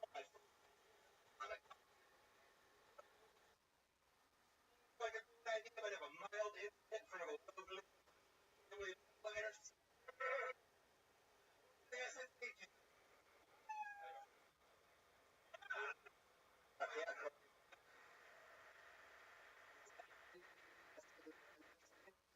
Yeah. Honestly, didn't know. I had a bunch of it up. Yeah. As a like, you know, the guy got it off the internet. Yeah, it was on. It was fast. I mean, I'm really. I got really. Honest with you. You see it. I actually.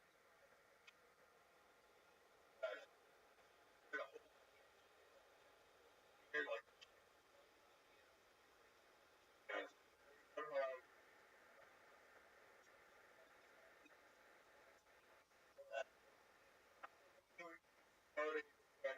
As a process, you stand up and then you go on tour. I just on my own out of my car, just kind of couch surf and do that whole thing.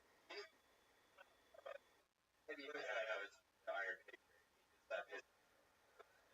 Actually, I would have thought you were on 4 years.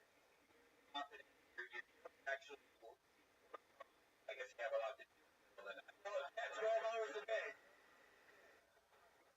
You seem really polished. Honestly,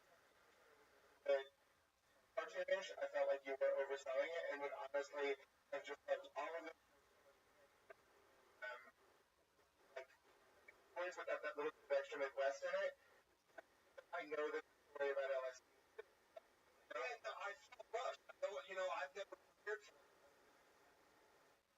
And one other thing, I think is cool is that I have such ability comedy-wise, and also your aesthetic is very artsy, and so you're coming exploring what is a naturally tattooed and LSD in the redwood sensibility, giving you awesome. I love it. So you started, and you started almost how many nights did you spend? I spent 3 months comedy, like all over Boston, or like Detroit, Kalamazoo, one way down here in Las Vegas, lots of Colorado, so nothing in Virginia. All right.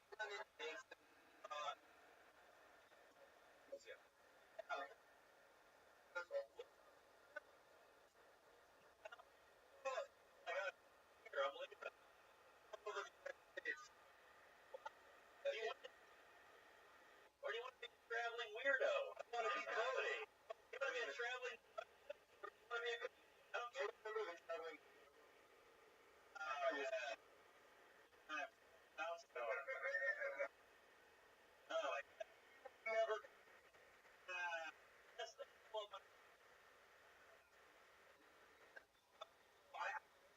No, I didn't line it up. thing is a comedy. Last year, hands.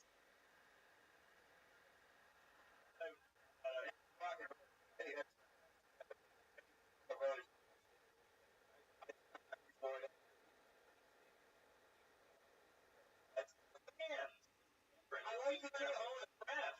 Yeah, but I could go in every city.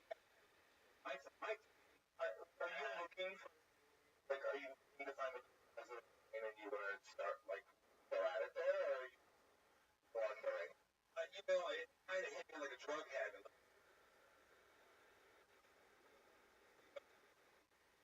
The best way to get on the road eating. No, actually, it's an application for your phone called Blinder.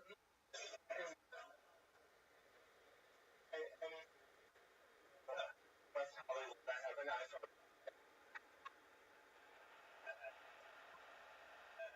So, are we twice? They don't make it anymore. A year. 2000. Wow. A year. What is San Francisco? And there's every time rain.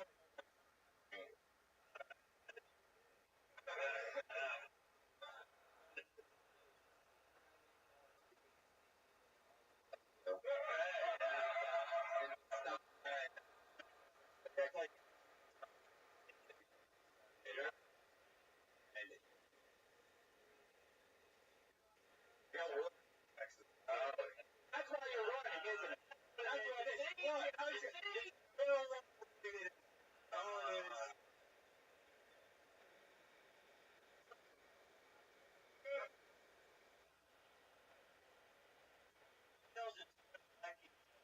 You're in.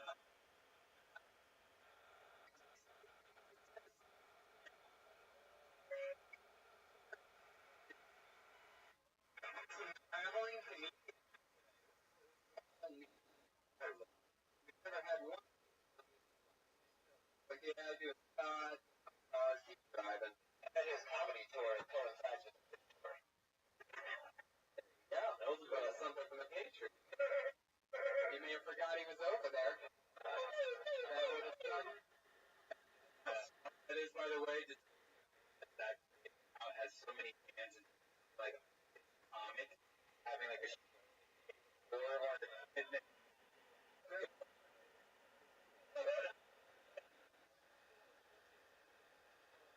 play. 1K.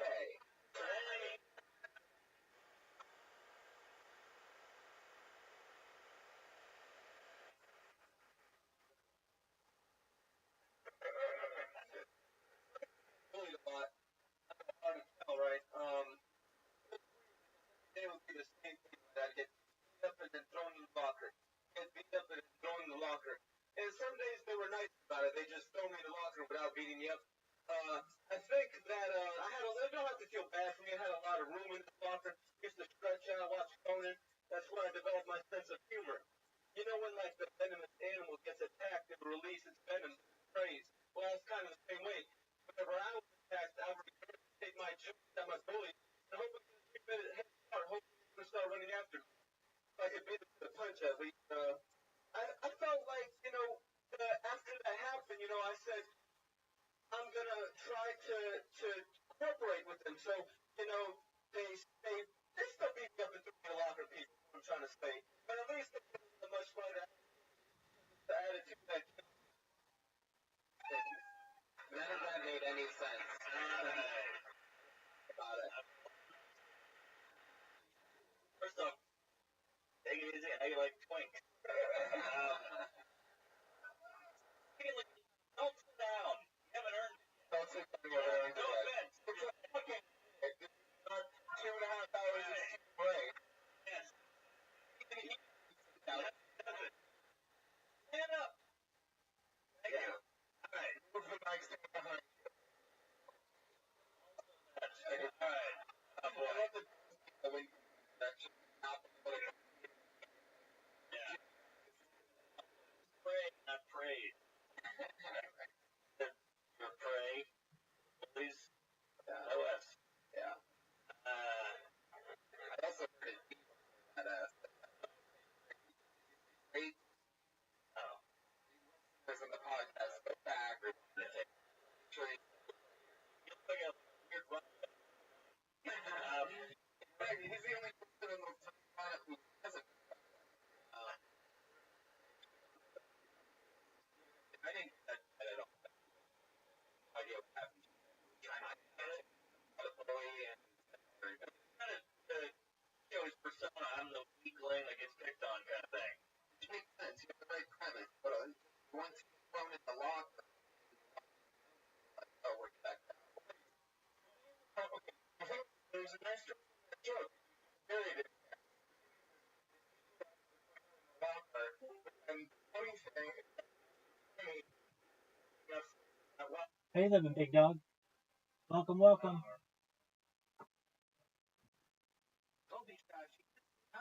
Hello, Cheez-It. How you doing, my friend?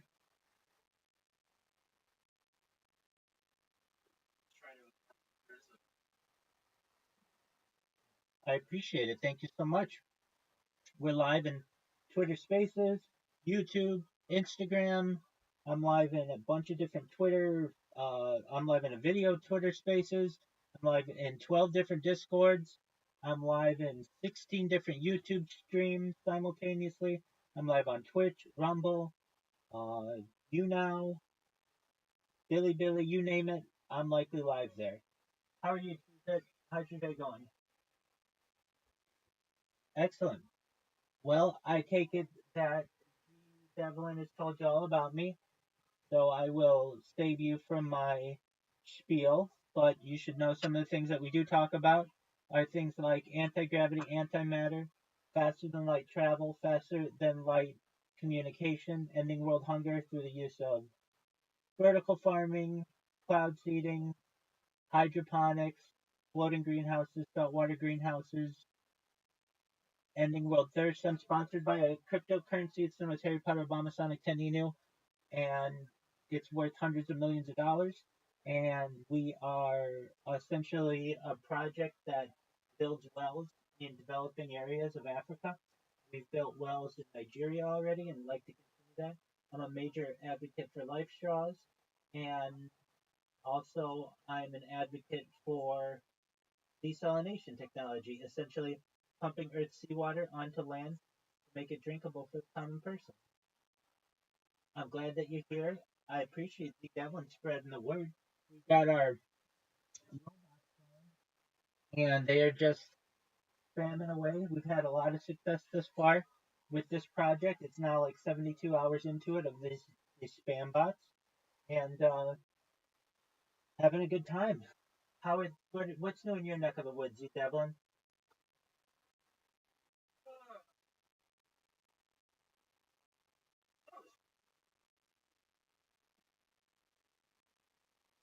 How's your hand? Okay, that's good. And you've got you were gonna create a server, right? Or organize your server. Were you able to do that?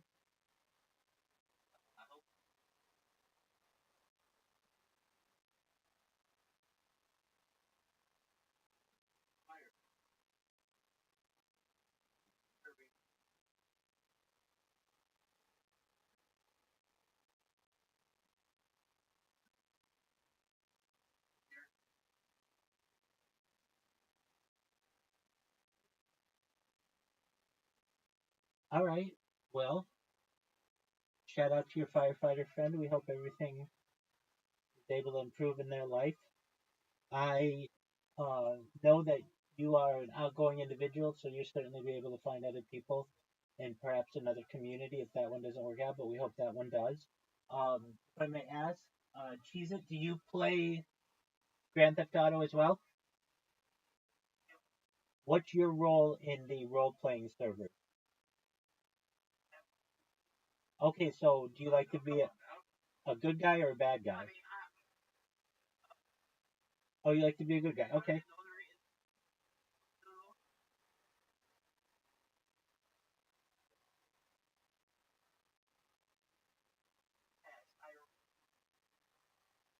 Okay.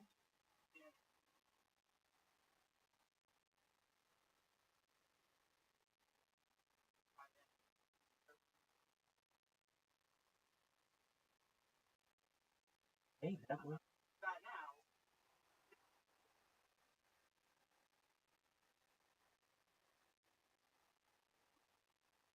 All right.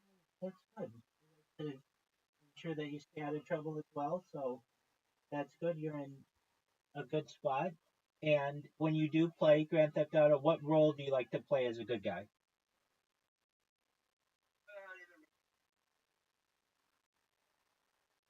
Oh, that's sweet. Okay, so how's the mechanic work?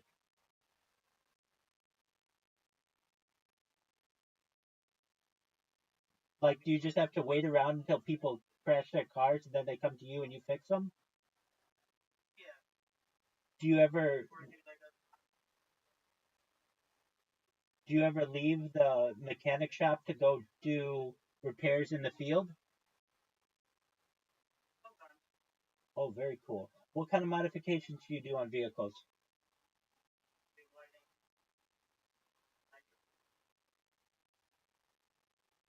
Very cool. And do they pay you within the game to do these things? Very cool. Now, when you play for the sheriff's department, what role do you usually take on the squad? Okay, what's usually given to you? Okay, and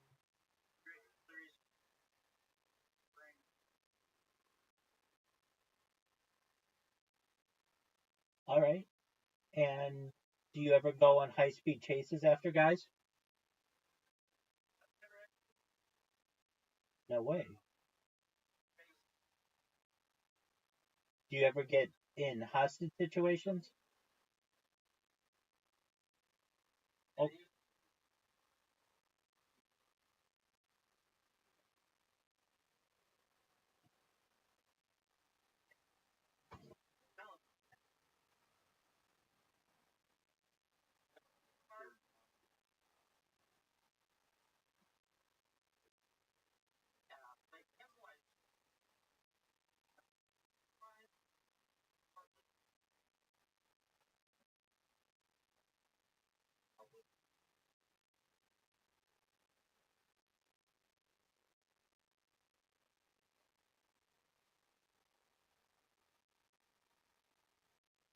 most certainly. We've got a new friend in here. Their name is something Audie. Oh, that's all right. Did you know them?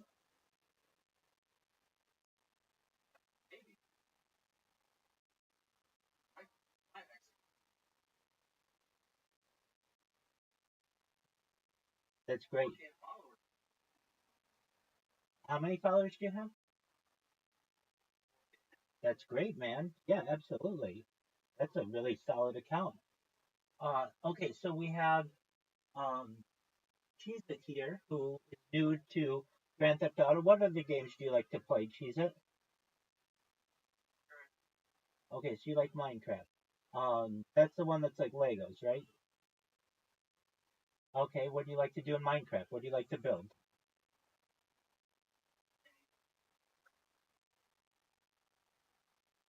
Traps and houses. Okay, very cool. Do you like to play? Do you like to play with other people, or you like to play alone? Okay. And do you ever play any of the games that they have on there? The mini games? No. Okay. So you like to build. I've tried like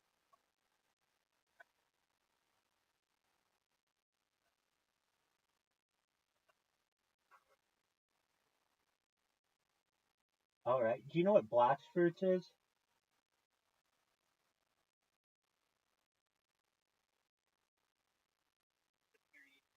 That's okay. Do you know what Black's Fruits is? Okay. Some kind of similar game or something like that. I don't know. People are playing that within Discord. Okay, so you like to play Grand Theft Auto, Minecraft. What else do you like to play?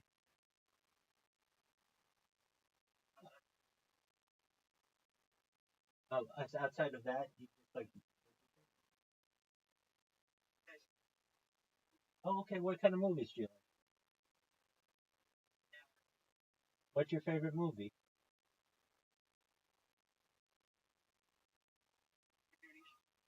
The Goonies. Oh, very interesting choice. Okay, cool. What's your favorite movie that you've seen within the last 5 years?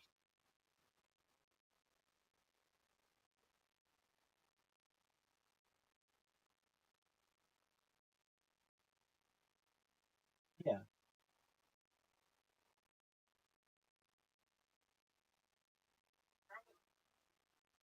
Okay, very cool. Outside of playing video games and watching movies, what are your other hobbies? Okay, those are two really good hobbies. Excellent. Do you play any sports? Okay. Have you ever played any sports? All right. What'd you play? Oh, really? What position?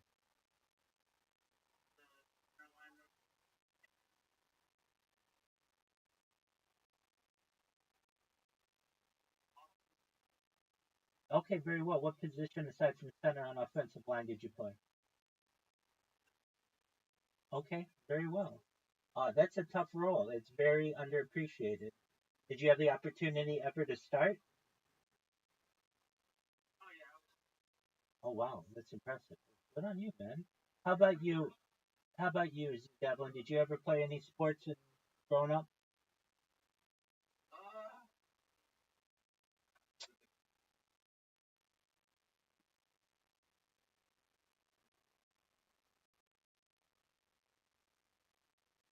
I'm like idiot.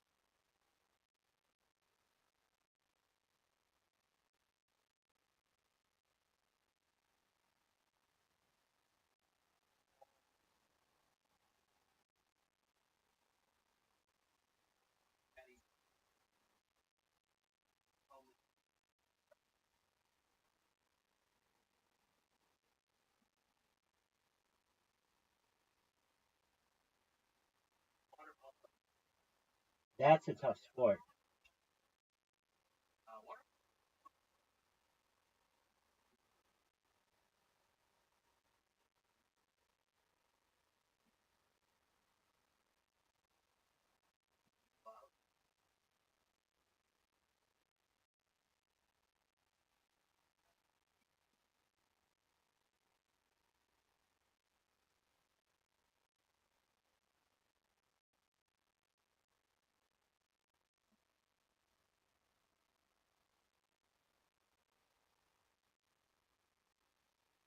Well, that's good.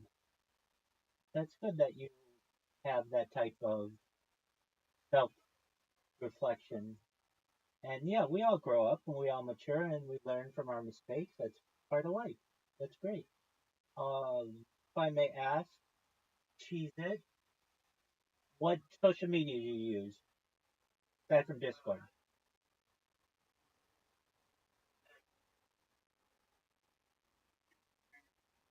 Very cool. Do you ever stream on Twitch?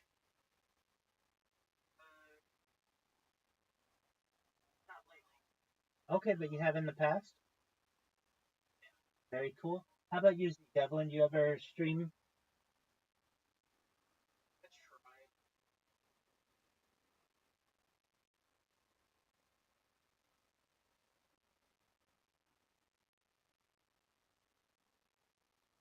What was that? What that TV? Okay, what is that one?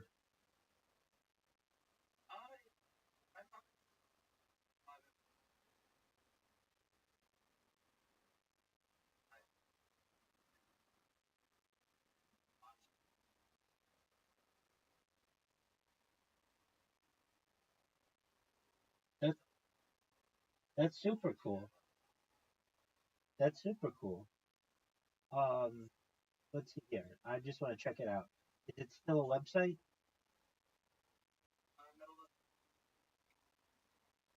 Okay, cool.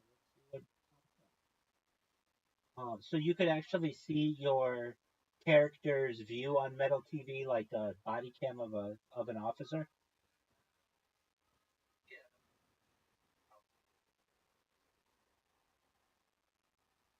That is really cool. Oh, Metal, Medal. Okay, very cool. Clip and share your funniest gaming moments. Okay. Would it allow you to live stream? Oh, this is cool. Um, let's see here. Would it allow you?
100%, absolutely.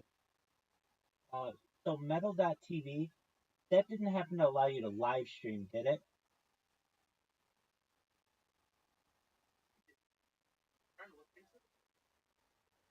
Okay, cool. Okay.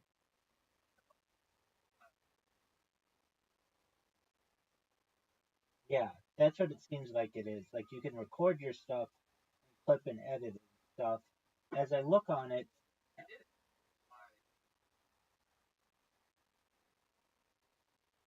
oh, okay.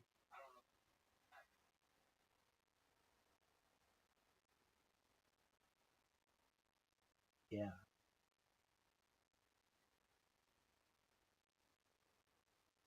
100%. Very cool. Um, so you did it one time. Have you ever thought about being a streamer? On it,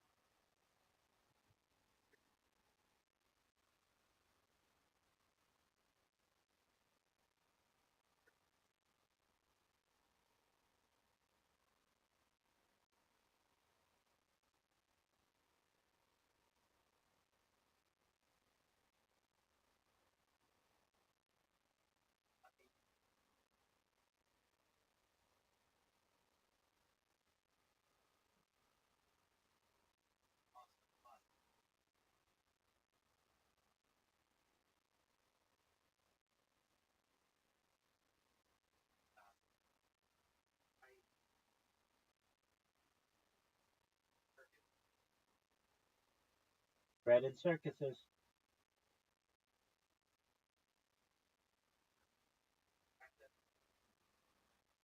right?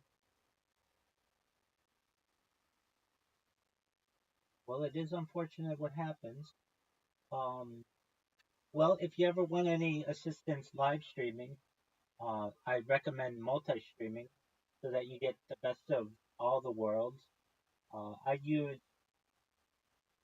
everything that I do is free, and so I use Rumble Studio, and I think that's probably your best bet if you're ever going to live stream because it allows you to live stream simultaneously on Kick, Rumble, on Twitch, YouTube, all at the same time for free.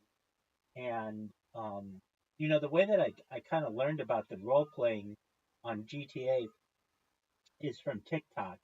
There was a guy who would do the role playing, and I think that it was really cool, and he would get a lot of people to watch him. And I know that at least on Rumble, you can start earning right away, meaning you make money day one. May not be a whole lot of money, but it would allow you to supplement your income a little bit. If you're going to be live streaming or playing GTA, why not be paid for it? I mean, you can't beat that if you're interested in that. It's not hard. If you ever want any advice on how to do that, uh, feel free to reach out and I can teach what I know about it. Um, if I may ask, um, geez, you used to stream on Twitch a little bit, you said? Yeah. Very cool. Did you find it hard to gain an audience? Oh yeah, it's 100%. I mean, 100%. I don't.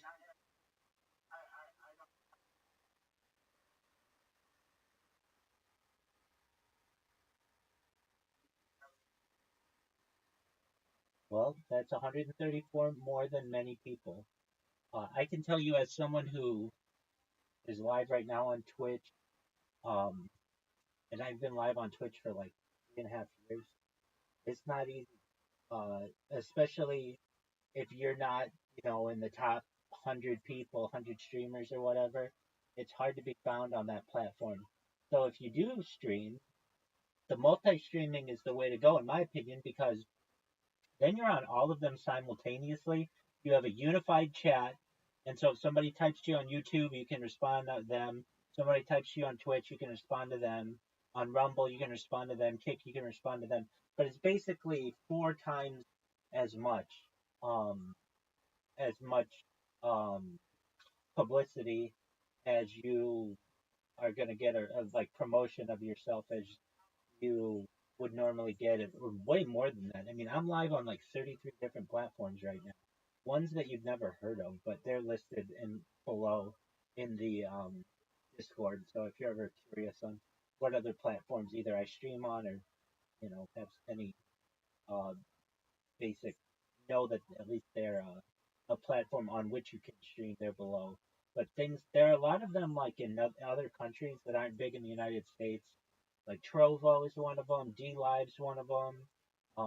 YouNow is one of them. Vigo is one of like there are so many. And so if you ever choose to do the streaming route again, I highly recommend multi-streaming because then you're not just stuck on one platform where you're going to stream for an entire year, get 134 people. At least you'll get them on all different platforms and such. But 134 is nothing to sneeze at, especially when you're just a small streamer and you don't have all the money to be able to self promote like a lot of these bigger streamers. That's good. And if I may ask, Cheese, that you were streaming Grand Theft Auto for the majority of that. Minecraft. Okay. And you've streamed for a whole year? I mean, that's a lot of times you have streamed. So you're basically somewhat of an experienced streamer, are you not? Yeah. Okay, very cool. Well, the same invitation to you. If you ever want to learn how to multi-stream, I certainly can help you with that. Everything that I do is free, so like that won't cost you anything. But I understand too. I certainly understand if you're just gaming with friends and people may not want their voices broadcast or may want the anonymity. Well, then that doesn't all have to be live streamed either, and you can keep that private too. So I totally get that. So well, that's cool. and you play football or you've played football, do you have a favorite football team that you like to watch?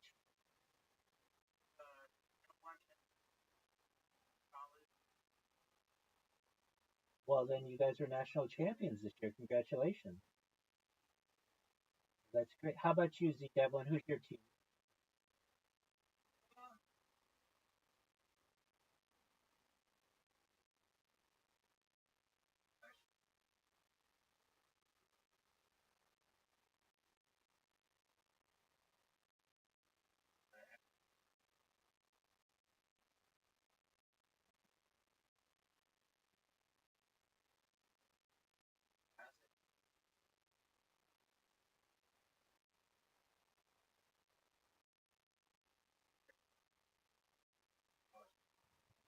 Very cool.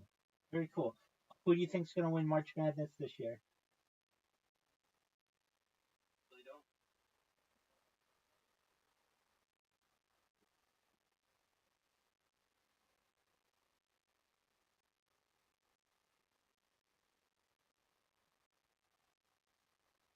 I understand that. Well, we'll be watching all the games of the March Madness this year.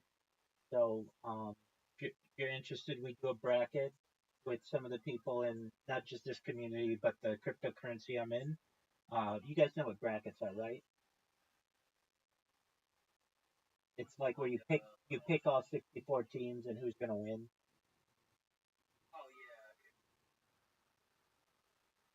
yeah. Exactly. So that's fun. We'll be starting that up. And what else? I mean, really, in the spring there's March Madness, and then um, baseball a little bit. But really, we have when it gets to be pro football season, which I know is still a ways off.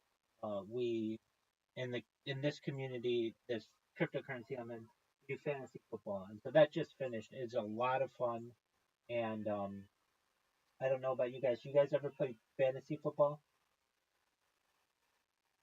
I've heard of it. Oh, it's so much fun.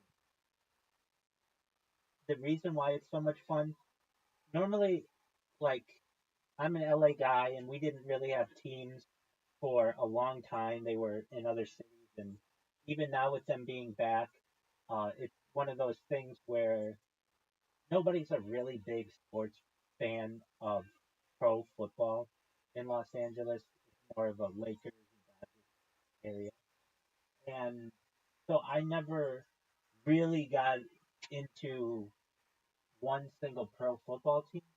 But with fantasy football, you do a draft, and essentially you choose players from any team, and then they get points every week, and it makes you go from just a casual fan to a diehard, where you're watching games that you would have never watched before because you want your team to do well. And so I did that with this cryptocurrency this year, and I've done it in the past as well. And it really it makes me go from watching 0 games a year in pro football like I normally do to watching like at least bits and pieces of hundreds. And so that's a really cool thing. And they do have it for baseball, but baseball is a lot. 162 games is a lot of games of which to keep track. So we don't really do that. And then there's pro basketball, which is cool, but there's a lot of games for that too. And a lot of times, just due to injuries or guys' egos or whatever, it's not as fun. So we did last year an NCAA March Madness bracket. We had about 20 people in there, and it was a lot of fun. And we'll watch the games in here and just continue to grow. I've got to say that I told Devlin this the other day, but his coming in here was the start of something really special. I keep getting random people who keep coming in here and learning about me from Twitter, which is great. I mean, I've only been doing this on Twitter like 72 hours, and I have learned uh, some strategies to be able to avoid getting my accounts banned, and so that's beneficial to me to be able to do this more, to have a more effective strategy. Um, aside from that, I mean, D. Devlin knows it. Basically, if you're not aware, I really like stand-up comedy. I really like podcasts as well. Elon Musk was on Joe Rogan Experience yesterday. It came out. I was telling Z Devlin that I was gonna watch that.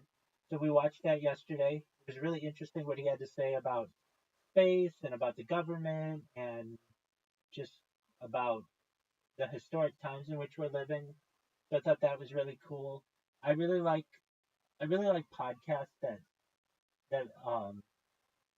well, I'll say I like podcasts where I learn.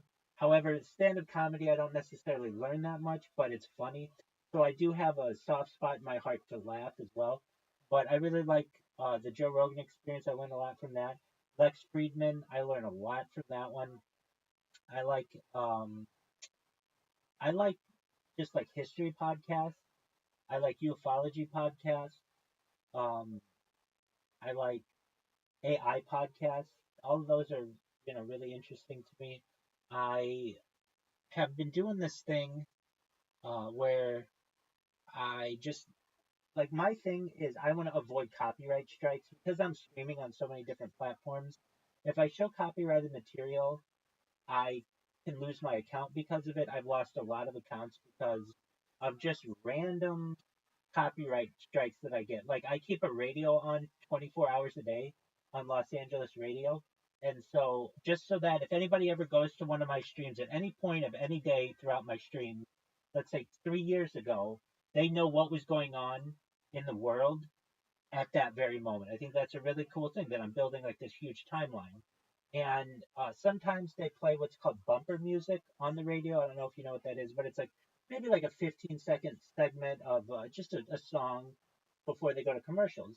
And you can get nailed for copyright strike for that kind of music. So, I have to be really careful to avoid um, some copyright strikes. Now, you may ask me, well, I thought you watched the Super Bowl and March Madness and all this other stuff. I do, and I watch it in different ways, and I'll have like simultaneous sounds going on sometimes if I do that to avoid getting a ban, something like that. But I would love to just watch movies. Though I have watched a lot of movies on this over the course of the last 3.5 years. We've done our best. When I say we, other people in the Discord as well, and just people who I've known just have followed me through this journey. We've watched every Oscar winner since 1929. Um, we watch the Best Picture nominees every year. Do our best to. We watch. Um, I do my best to watch like all the major television series I should say. So like The Sopranos, Game of Thrones, things like um, Stranger Things, Seinfeld, Family Guy. I've watched all of those on here. I basically do my best to make this stream a compilation of the world's history, but also the world's art. And so we've listened to all the major audiobooks, especially religious texts that for all religions that I can really find throughout this. We have listened to major audiobooks, major albums of music artists. Another thing that I like to do is sing karaoke, in some karaoke servers, and also I've got to say before I started doing this, I didn't sing karaoke. I sang karaoke once on my twice actually. I sang it once on my 21st birthday. That was or actually it was a friend's 21st birthday, right around when I had just turned 21, and then I did it again like my uh, senior year at university, something like that. Like one of my last weekends. Aside from that, I've never sung karaoke publicly, but I find that the communities are really supportive, and all you've got to do is, pick a song and just sing. So I enjoy doing that, and just do my best to keep entertainment going 24 hours a day. That's not always easy. And then we've got some other people in here. Welcome, welcome. Uh, we have some other people in here who are currently studying, like they're in university, or they're getting like tech certifications, so I help to advise them on some of those. I have certifications. I'm a certified project management professional, and I have certifications in big data. So I'm able to help them with what they're doing. Got people all over the world in here, especially people from India, people from Australia, people from Canada, people from Israel, and like some people from the UK. Those are the big countries that where I get people. I do get people from other places as well. Um, you never know where people are from, but that kind of keeps us doing things 24 hours. Especially the people in Australia, I'll find they'll keep me up all night because what's night in the United States is day there, and so we'll be up really late with those people, and they're really nice. Um, what else do we do that's fun on here? I do IRL streaming, so I've streamed as far north as Santa Barbara, as far south as San Diego. I've streamed as far west as the Pacific Ocean, as far east as the desert and mountains. I've streamed in Beverly Hills, in downtown Los Angeles. I've streamed at Disneyland. Basically, I've streamed at every major place in Southern California. But that's expensive to do. So not only do I have to have my car and insurance and gas and tires and all those things, but then I have to have battery packs. I have to have data for all of my devices, and it's a lot of work to do that. And it's very expensive to be an IRL streamer. And I plan on when I go viral, I'm going to be the biggest IRL streamer in the world, just like the Devlin had said with the body cam. I'd like to wear a body cam 24/7, give people a first person view of my life. Um, but and I used to do that actually with um uh what are the cameras that I use? Um, they GoPros. I would put GoPros on my head and GoPros on my chest and really give people a first person view of what I do. And I've had people who fans of mine who have, I mean, I say fans of mine. I guess that's what you call them. They have like one person, a few people have come and done room tours with me, and we've had like a picnic in a local park. So I do meet people IRL on stream. I do my best to kind of limit that now, though, just because I don't always know who these people are, and they just randomly show up, and you know, I just kind of have to be cautious. You never know who's going to be out there.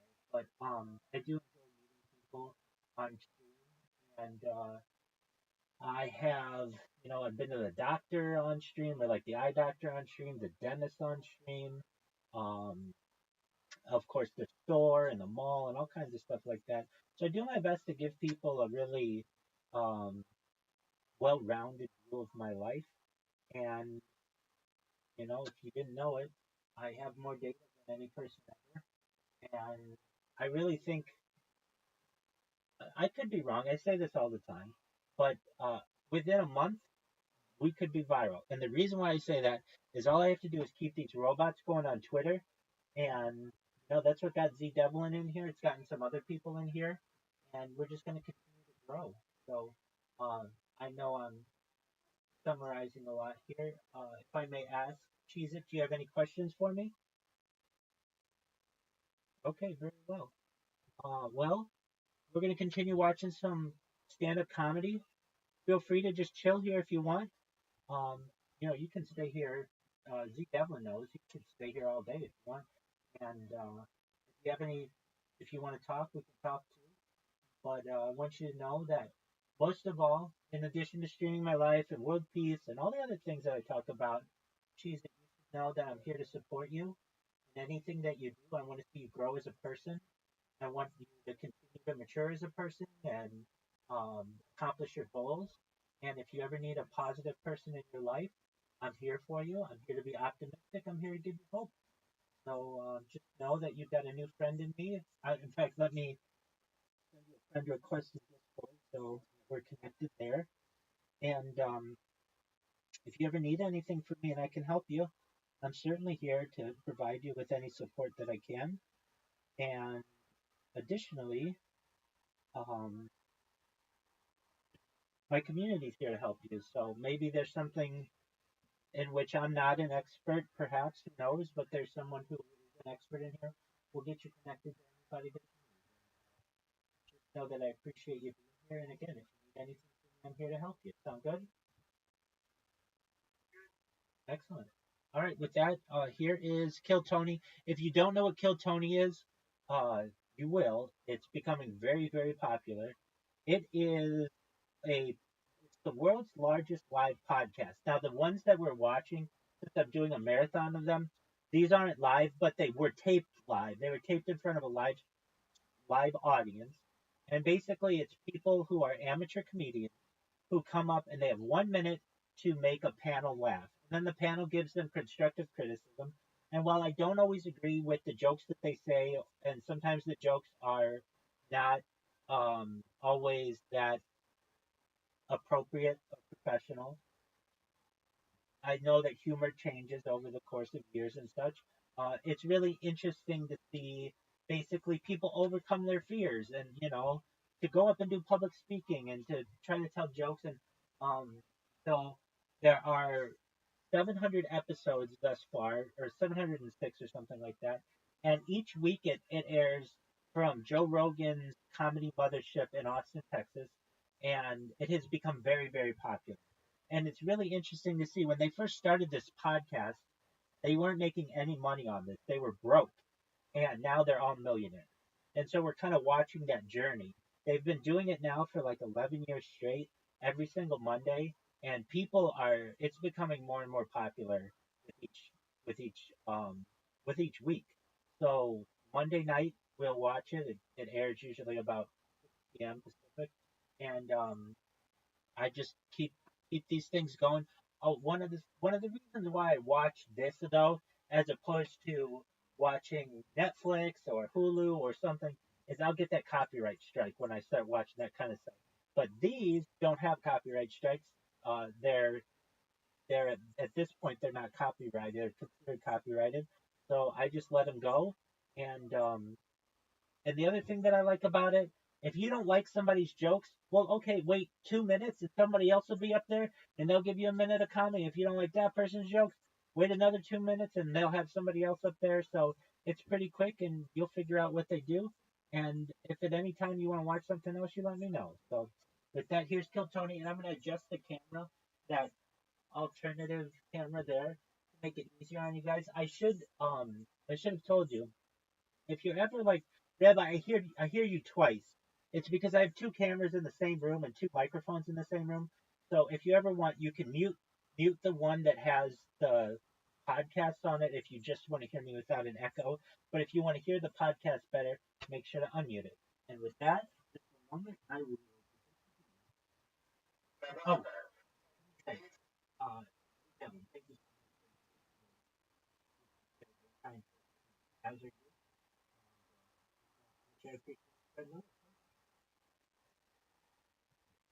On that joke, and now like do it up with the other stuff, and guys in the audience. Well, you about how funny you are. What do you think about jokes about how funny you are? That's the whole point of the joke is that you show people how funny you are. Absolutely. Not tell.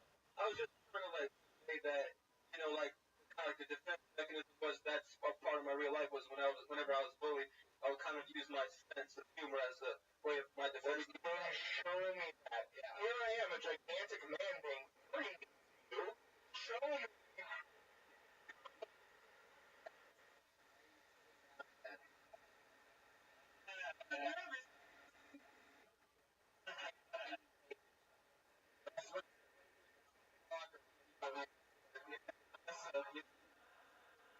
For comics, I really times or say something get up here. Hey, how you doing? Then move the mic's out of the way. Right into it. You go right into it. It's hard for the audience to kind of like, oh shit, we're starting now. Okay, pay attention. You don't want to pay attention. You don't want to pay attention. So go, hey, how you doing? Look at me, kind of thing. Anything. What's up, everybody? Whatever. That helps. Yeah. Just with a joke. Joke about who you are. You have a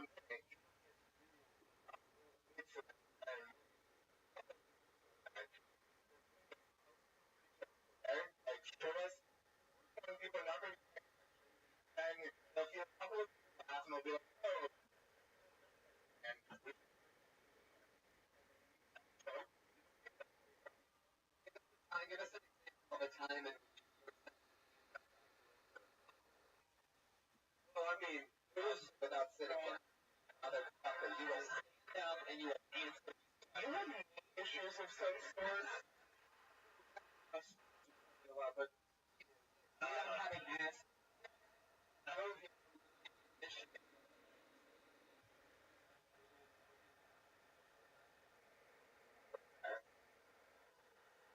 I'm kidding.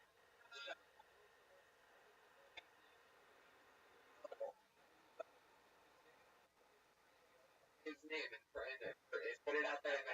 Daniel Radcliffe. Harry Potter. Radcliffe. Did you call it?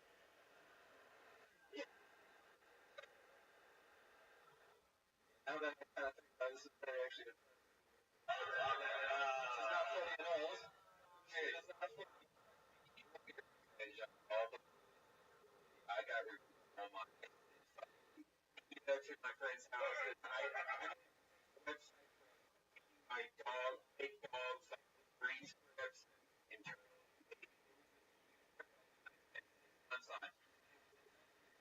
That's the guy that wants to you. Easy. Gotta find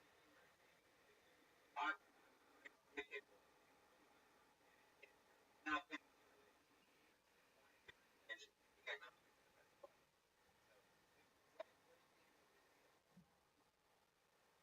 That's it. His last name on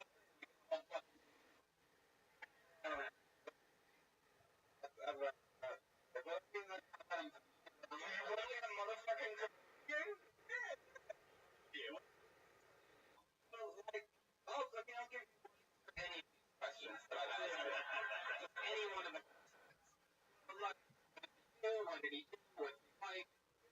It's all pretty much like psychological torture, kind of like physically, mentally, emotionally, like you just fuck with me like every day. It's like you, like my grandmother would talk about it, fucking with me. Yeah. What's his name?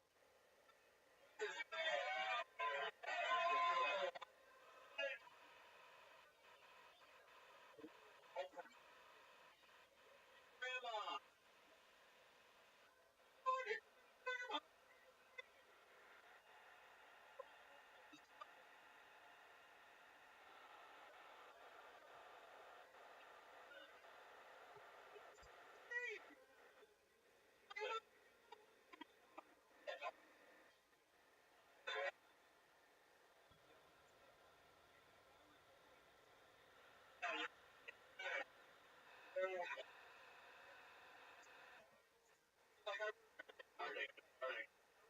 Like, Sinatra said, massive, gain massive success, like Red Band. I truly feel like, my work. Gain massive?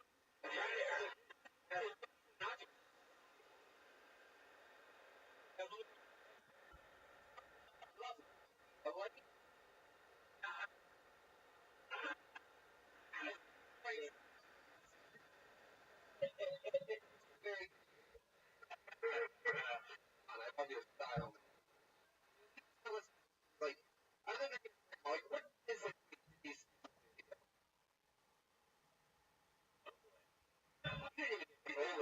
Vietnam flashback. Yeah.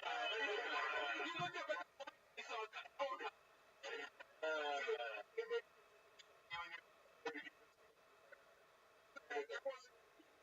like what my ass does. It was real bad. Anybody else? Did you ever hold anyone? Yeah, you ever shove anybody in a locker? I mean, I did, pick on someone that had a stutter like Josh Martin, but like, it was,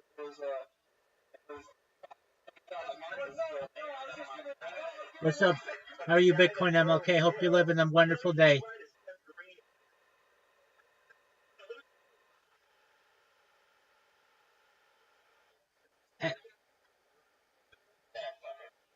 Excellent. We're just watching Kill Tony. Feel free to enjoy. Thank you so much for being here.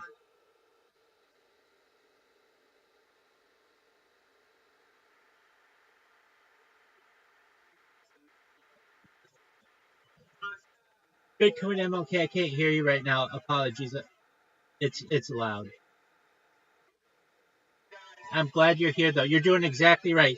We're gonna once ETH Denver is done, we're gonna have tons of people in here. You're doing exactly right though. Thank you so much for being here. Charles. And thank you. Yeah, just check it. Yeah, go ahead, Bitcoin MLK. What's up, big dog?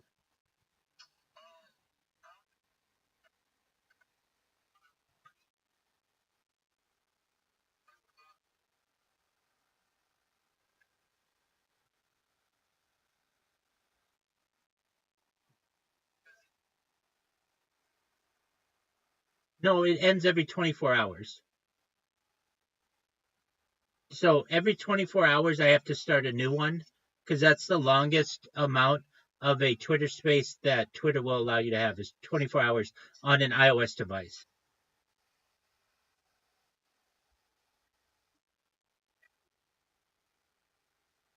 That's okay. That's Fabi. If you want to get a hold of Fabi, probably the best way is in Telegram.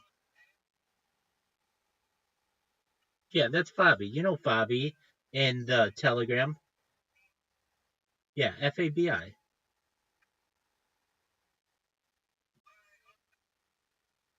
Hey, thank you. It's stand up comedy, and just know how much I appreciate you being in here, Bitcoin MLK. I know that sometimes you got to leave, but just know you're you're helping the community, and we are able to essentially we're Doug Irvine.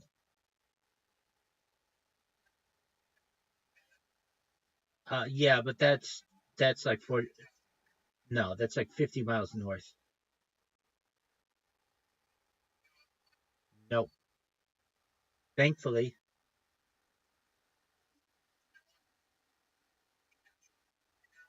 I did. I watched it. We watched it on the stream earlier today.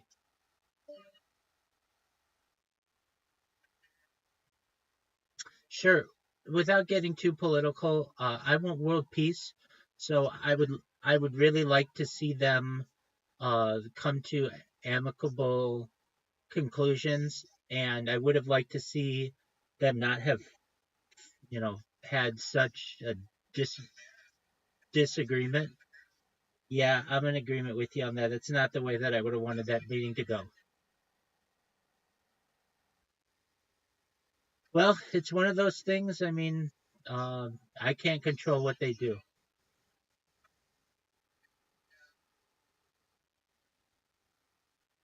But there you go. That's how it is, big dog.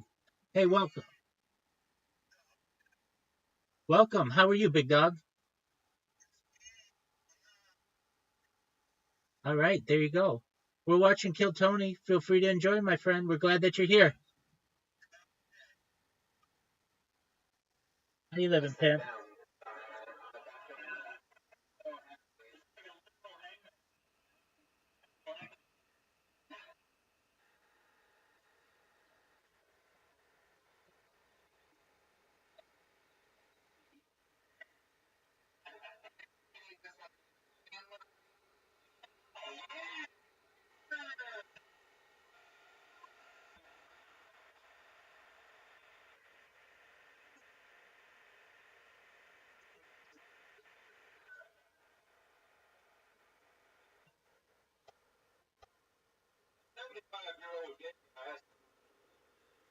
First part is, I said, who was? What kind of shit was I saying to make him think that was an actual possibility? Or, oh, he's shy. But that's the only reason you can tell that I'm into it, because I'm shy. Maybe that's it. Because I'm only comfortable being naked around one dick at a time. I got to do it. You got to do it. Two things. That's not what my threshold. If I was that type of thing, maybe I just don't want to fuck the computer.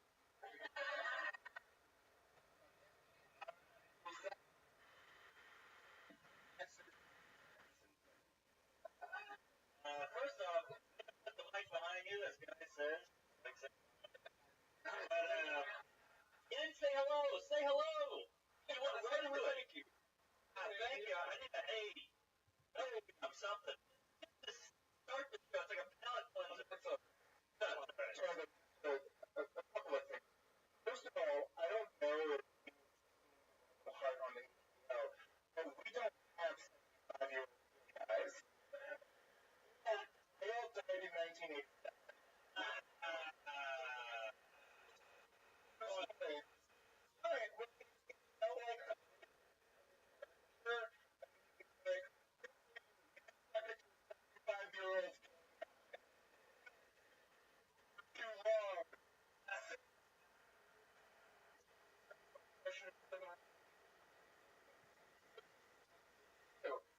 saying you should talk to him. I'm saying if you gotta find weird jokes about it, saying haha that dude's gross, probably the best thing to do, especially after it's been established that one of the people who's going to ridicule you afterwards is himself a moderately unattractive guy.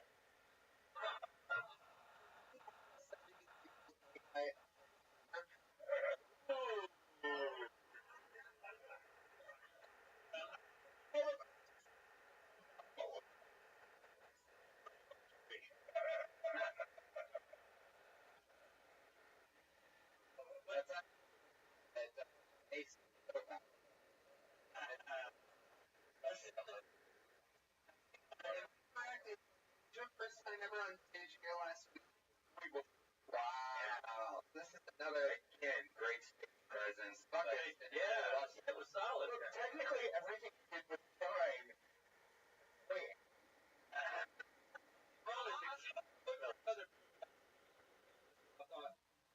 I'm gonna skip it. What for? Because I appreciate. Is that right? That's not a good idea either.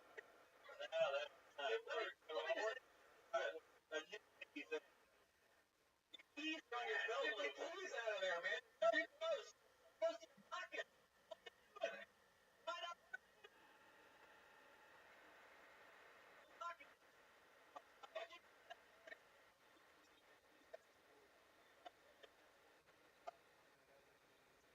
Outside of his boots and fucking dog. Dog.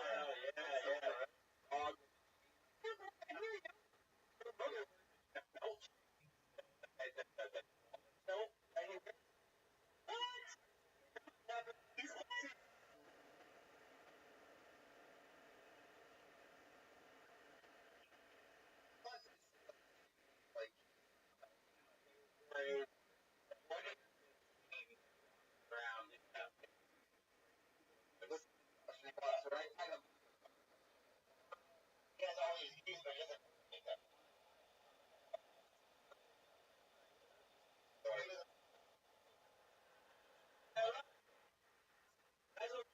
Never have shit.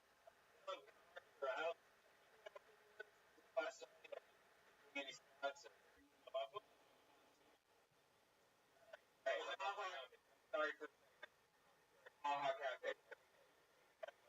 Here, fucking 3 or 4 times a place. Like here, alright? Like everything I think it's trying to make sure that you have to do it. He's signing up to it. Yeah, no. Yeah, that's the thing. You sign up for 6 o'clock. But you can sign up for that 7 o'clock show. Literally points not to. Anything that doesn't do that, you guys understand that help doing it 3 times a week. Months. You're going to become a billion times better from that. And you're going to, unfortunately, all the audience is mostly comics. They're going to help you out. They're going to do the we're doing here. You have to go through that. There's no cheat that part. You have to figure out what the fuck you're. I have to Imagine learning the piano 1 minute at a time. Now you can't do it. You gotta work it out. And or whatever the other guy is, the redhead. Thank you. You can't do this when you go, oh, there's an audience here. You gotta do it everywhere. Do it at the Mexican restaurant. You might see more people. Sounds great, my man. Thank you so much for bringing in cheese in.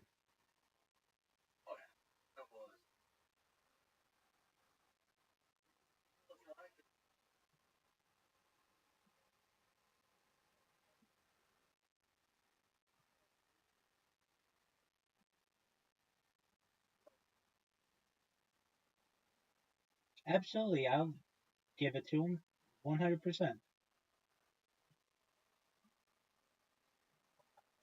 Word dog, 100%. That's exactly right. Excellent, sounds great.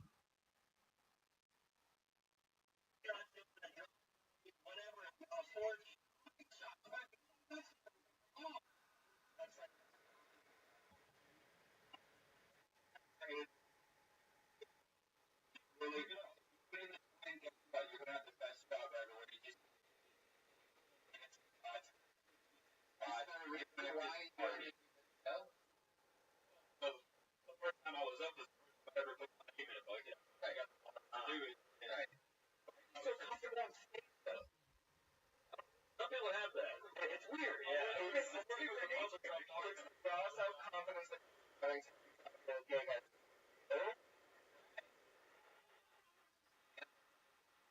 Now you're originally from what? Missouri? Alabama. How long? Well, this Right. Was that the first time gay guys ever hit on you? this actually happened the last time I lived in old school. It's around. I thought that like I crossed that for a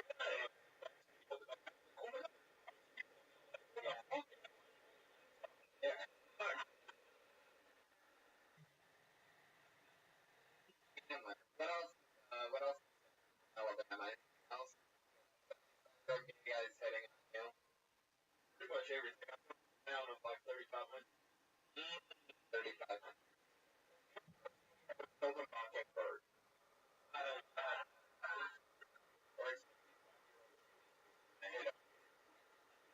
In a Motel 6 right now. Not out of Virginia. You got some racial slurs, you know, that we might not.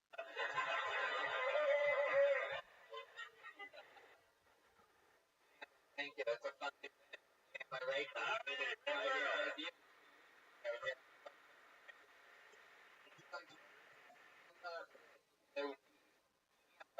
would be in Chandler.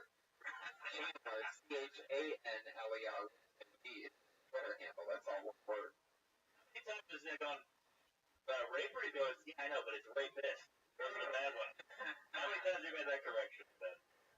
Rapers in comedy. Anything can happen. Raper! Those girls at Jezebel are just going to be so hurt. Can't almost take offense at it. Right. But still. Right. Right. Funny. We're going to find out right now. All right. Oh my God, Mark. I have a question. Oh my God. We have two regulars. And at the end of each episode, going up tonight, Harry podcast, here on Tell Tony, really fun, goofy style, always in intent, stylings, so on.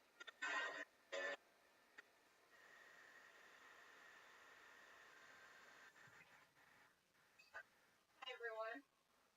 Let's swallow my gum real quick. I was cactus. Not happy about it. A girlfriend of mine gave me a cactus present. A little passive aggressive move. I've been taking it really personally. Like, what's the problem? You don't think I can handle an orchid?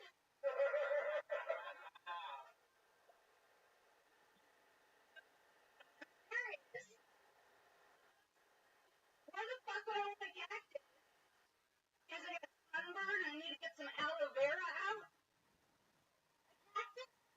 Or cacti in general? Great gift to give to someone that you're unsure about. A subtle fuck you. You're not emotional. Flowers? Okay. Done. All right. From the end of it, the emotionally returning I don't really know. The tact was off there. Yeah. I've killed cactuses for the same exact reason. Like, and you kill it. You have to eat it. You have to put a steak in its heart. Cactuses don't need water, but actually, It's a really, that are underestimating their ability to take care of something. I think there is something funny in the fact that I don't think anybody knows exactly whether it does seem like somewhat of a challenge, but the thing is, where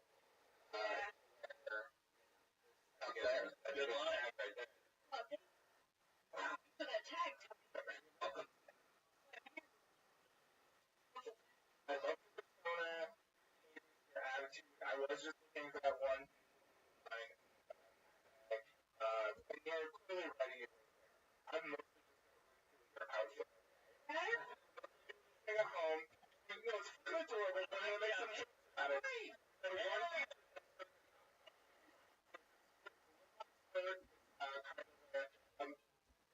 sorry, it's a navy blue skirt, white faded top with a little bow tie. I'm going to open up by saying there are four of us.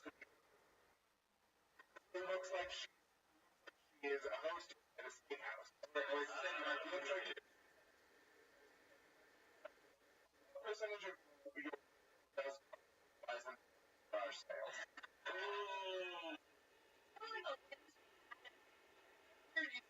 Her outfit. He is always wearing her hat, like up to her nipples, or like mom from Saturday Night Live. No, you like that stuff? No, she's fucking incredible. What you understand how hilarious posting of each other you do, but we like they're assassin each other.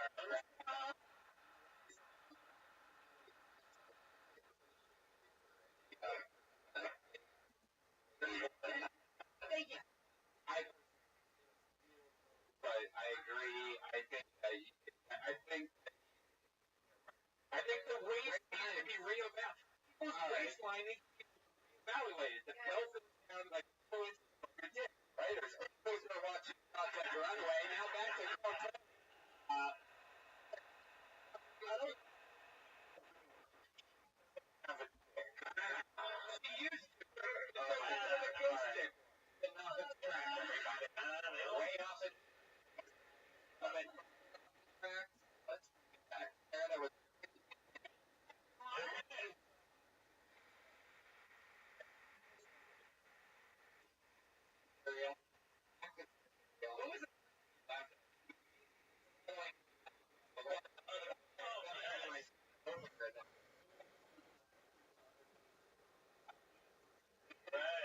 and fucking watermelon seeds, get the fuck out of here. Like, that all bullshit, right? I will swallow. I mean, like, that shit lives there and they're all having like, My thing is, one of the gums, that was her setting it up. Like I've been saying all night, you gotta set it up. Yeah. It showed who she was, it showed her persona. being real. Yes. Mark, if you always follow people who think you're a slut. You didn't. Talking about you guys, it's a hilarious joke about cum. I was Alright, we get it, you're gay.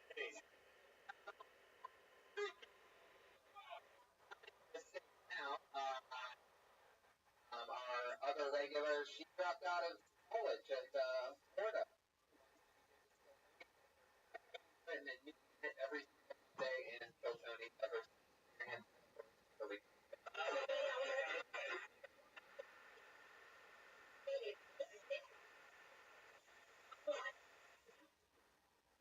Hi, everybody. So I know we all heard about Robin Williams passing away today, which is very, very sad. No, I know, it's very sad. He was a legendary actor, amazing, amazing comedian, and a great father, you know? And I feel like a lot of comedians thought the same thing that I did when I found out. Why couldn't it have been my father?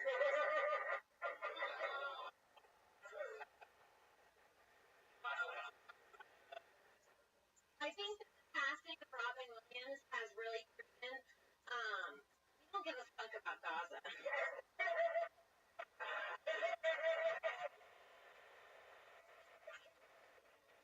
That's a pretty, I guess, several old their idols, which is sad. That's the part about getting old I don't look forward to. That and Oh, wow.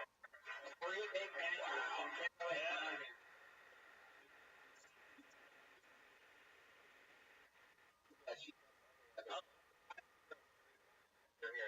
Oh. You put chances. Funny. Topical stuff, but not just everything in the long term. Big format to be able to do that out of it. It's like this. Robin Williams first time, I'm like, oh god, no. Came out here, and then when you get to Robin Williams, I'm like, oh, you get now, and then you end up with a joke.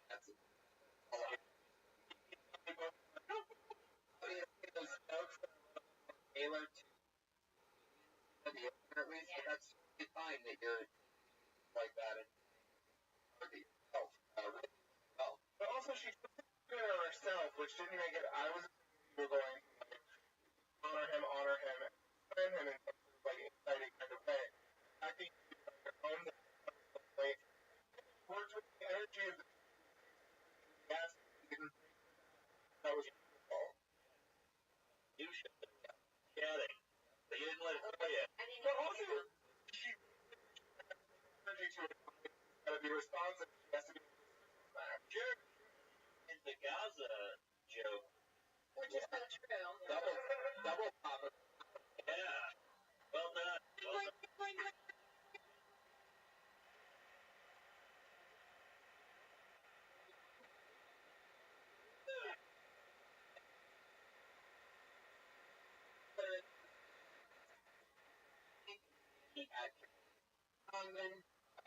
Those are funny. Oh, wild. The goddamn machine. I saw her in roast battle and better than her shot. Oh, yeah, that's right.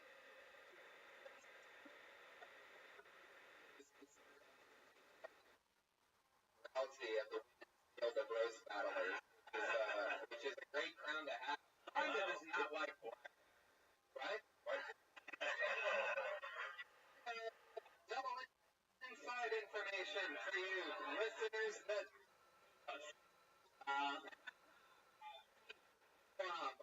about anything you're on best pals or good. Everyone on Twitter.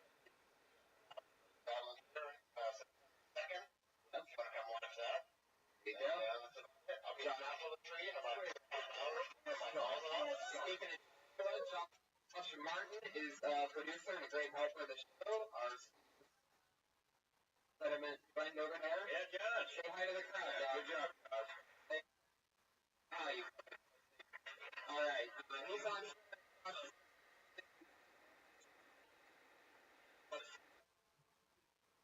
It's not like it's 29th Midnight Theater Talk Show game show.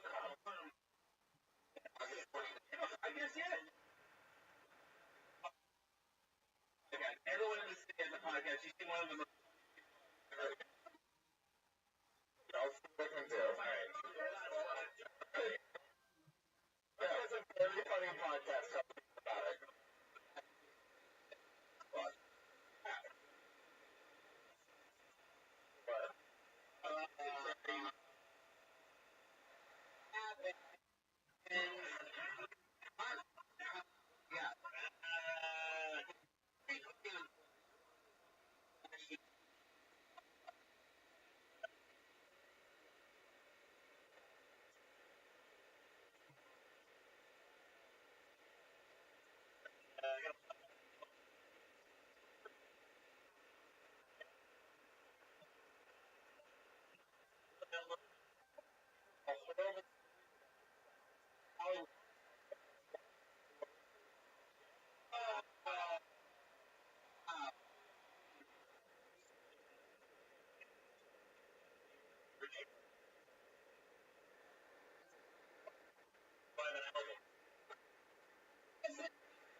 Where the magic happens.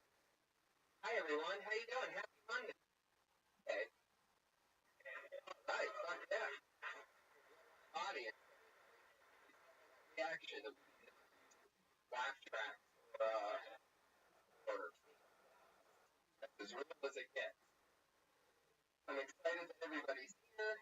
So much fun. This is episode 66.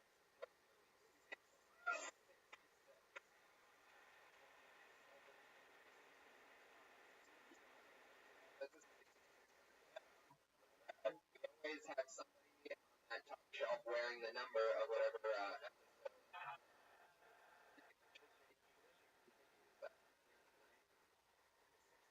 I love sixes.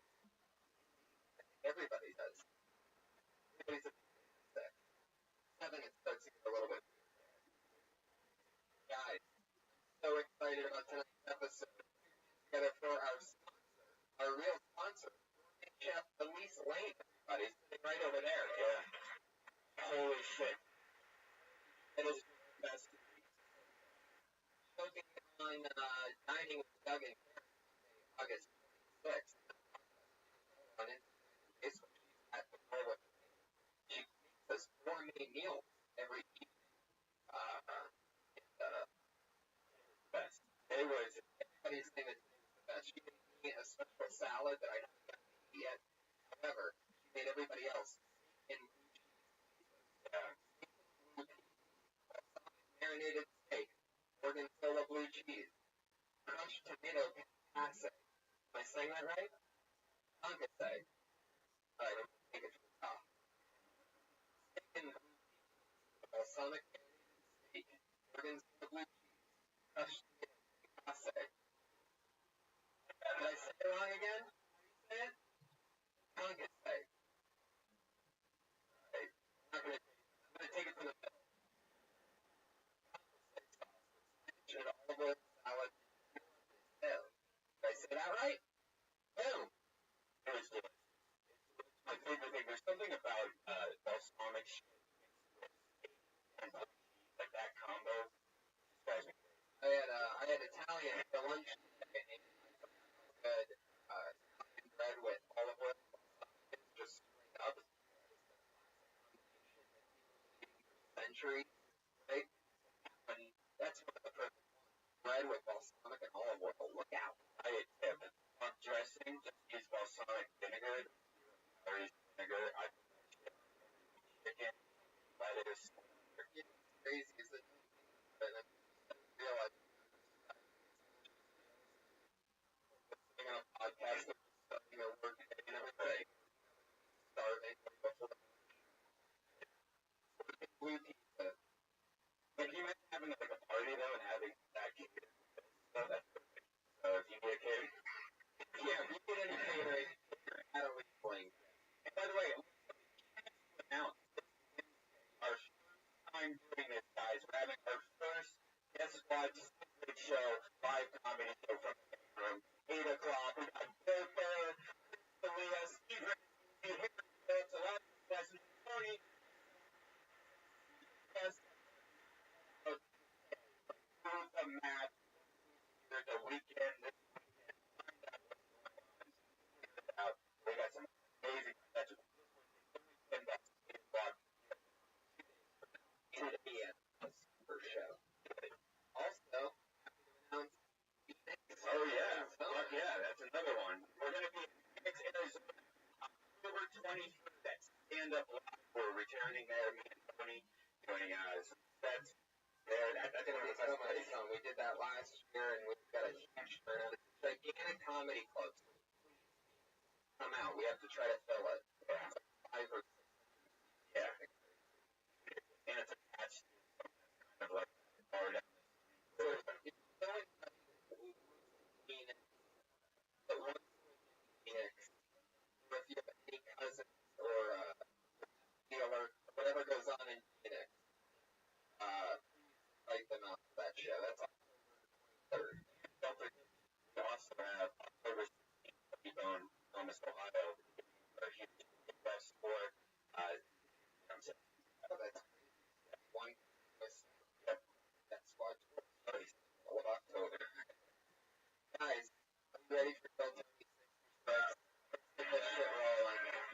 Have it's dirty to video game. This is his first time playing the feature role. He's one of the smartest, funniest rising comics in the comedy store. A lot of people compare him to Young from the intro. Very well spoken. He does a lot of spots. He works hard. He writes hard. He can riff and mold stuff right off the top of his head. One of our smartest, funniest young friends playing the Patriots tonight. It's Stuart Thompson, ladies and gentlemen.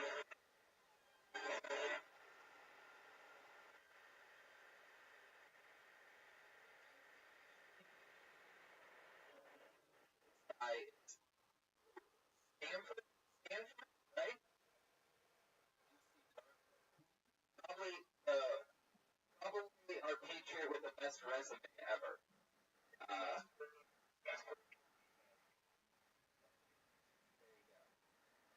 Probably have pronounced correctly. Say it right? No, Nakasai. So Giselle. Anyway, how you doing? I love that you're going to go for tonight. Not many Patriots have done that before. I've actually seen that from a Patriot. Or is that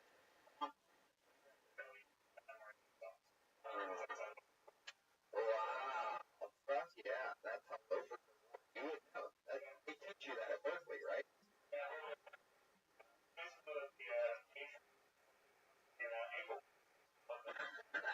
you got the iron capris on.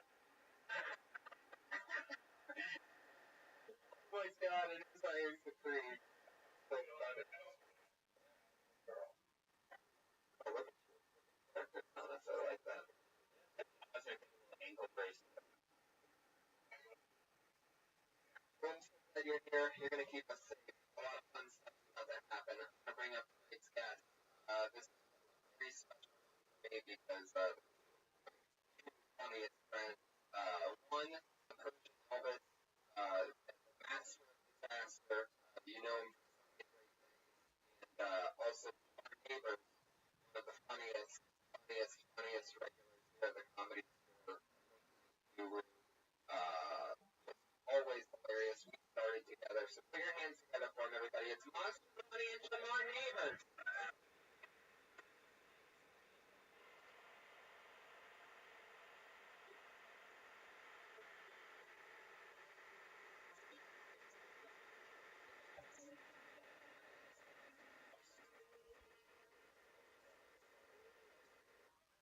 Good. Yeah. First time on the show. First time? I didn't even know the show existed. I know. Last I know. I was like, Jamar, this is your second time. My second time, man. Have you ever performed on stage with anything like that standing? That's really cool, man. Now he's got to stand the whole time in a chair. Hour and a half, you got to stand? Fancy couch right behind you. Yeah. Couch, one time in the other episode, Adrian got it some dehydration and he just falls back on the helpful. I thought the show was taking it. Oh, yeah. Iron Mold. That's right. Microphone. Was it speak? Oh,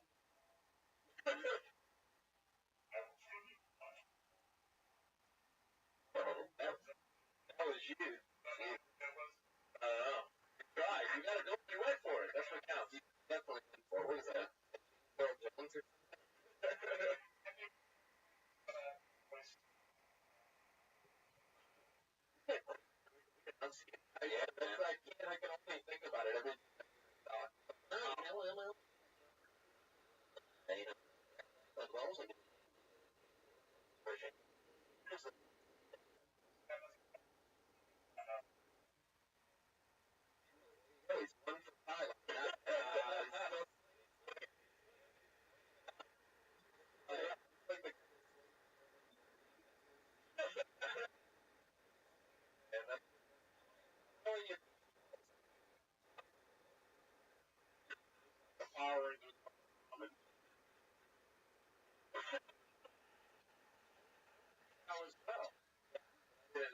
you guys are a little Osaka Joe.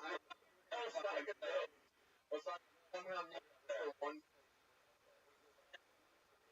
Does he only paid us? Guy only very, very yeah. I know these guys, and it's an amazing sushi place. Come up, you all the premium rolls. It's like catches. And a 5.5 hour long drive. Was the headliner like everybody? I mean, you guys are start out. Exactly. You would drive 5 hours and you convince yourself this is worth it. It's totally deal. And then I remember at the time, but we could possibly. We're next to that there's a sushi place right next to the site. You're just not next door. No, you need that money thing. That's it. Talking about everybody eats, right? Like, never. Kathy is hung up on the wall, and he said those were fine fellas. And but they were like, Gary wasn't that fat. Like, oh no, happy kids. He said he was Gary Seinfeld.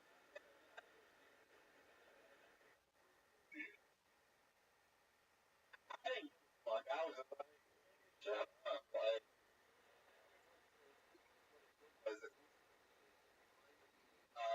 but it can be like, you know what I mean? When you're eating delicious, high grade sushi, sort of a special trip where it's like, give you a place to stay, you had to drive back.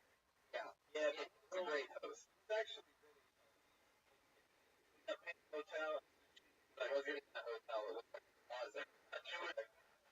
Yeah, very small. It was like a closet. And my visit,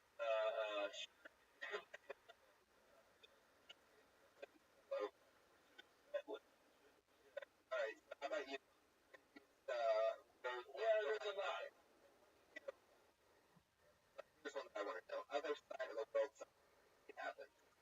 Talking the other side of the world, how about Raleigh, California? Which is the other world. You guys, Larry's a little guy, and he was a comedian, and bus guy. He was smart to Larry showed up. Larry showed up one time, and he goes, I got a gig in and he goes, I want you, Stephen, is come after me. And all three of us, 5 hour drive down there. And it was kind of funny because it was right on the border of Mexico and America, California, called Raleigh. And I realized later why. So when we got down there, Larry said, listen, watch my set back. And the thing he went up there was, turn on some funny man. And took off his shirt.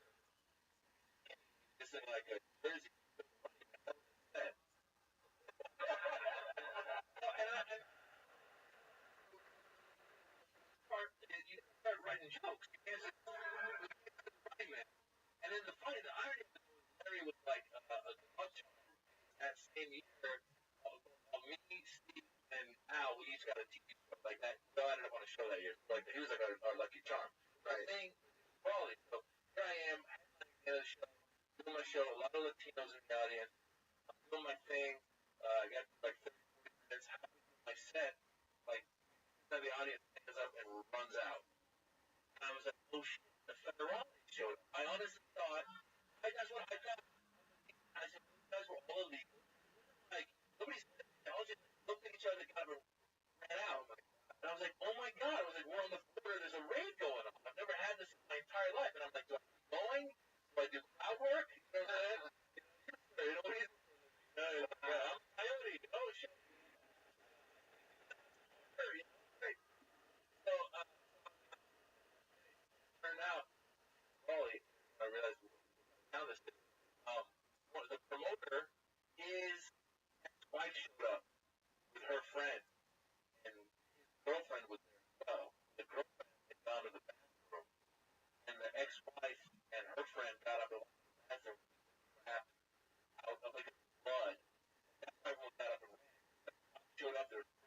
lights. Shit, this is brawly. It was like now, and that was Call it brawl? they saw what we called brawly, and we did not keep our hotel room that night. We came back. That shit happens here in California. I don't have to go international. For those of you that don't know, they really do. They call you the Persian Elvis. Well, truthfully, I think called me Persian Elvis, otherwise known as Pelvis. That's my Right. That was a joke. So no, we did actually comedy tour, and it took off. Well, then we went to the 2007. Time that like American comics went out there, we expected it to be that hot. Once we landed, we're like, all right, we have a press conference later this evening. We're like, press conference? What the hell? We showed up and there was like a bunch of people lined up for press, like waiting to hear what we had to say. And it was a thing. And then suddenly we were like being like royalty out there. And it's weird to just like make it like, and then you come back to LA and you land and like you're playing cab drivers, and so you hear your cab driver. But you ever go back to visit, or is it something that you're like, all right, now I'm fine? No, I go out there. Actually, a lot of other American comedians started going out there. Like, we go out there now, there's a lot of, like, some of the guys, like, I just did Saudi Arabia. Before this Saudi Arabia, it was underground. It was a rave. People to do stand-up. You had, like, a prince that would sponsor it, so you could come in. And they would also say, when you come to the nation, they would, don't stay here for stand-up comedy. Like, performing is illegal. Guess what? Oh my God. Live performances are illegal. Is it if they ask you to order what you're here for, you're insulting. What insulting what? They go, I'm freaking out. Like, I was freaking out. I was calling to the and the crazy shit usually like when you go this way and another dude facing that way and lines. As I'm talking to my guy that's dealing with the guy on the other side starts going, he looks at the guy's passport. He goes, this shit. Hey, James Bond. And the guy was like, no, I'm not James Bond. He goes, James Bond. And then, and the guy was like, I'm not James Bond. The passport guy was, for some reason, just kept calling him James Bond. The guy was like, no, that's my guy. That passport. And the guy turns around and goes, hey, it's James Bond. And I was like, holy shit, what are the chances this guy and these guys preoccupied with James Bond? And I was like, they asked me questions.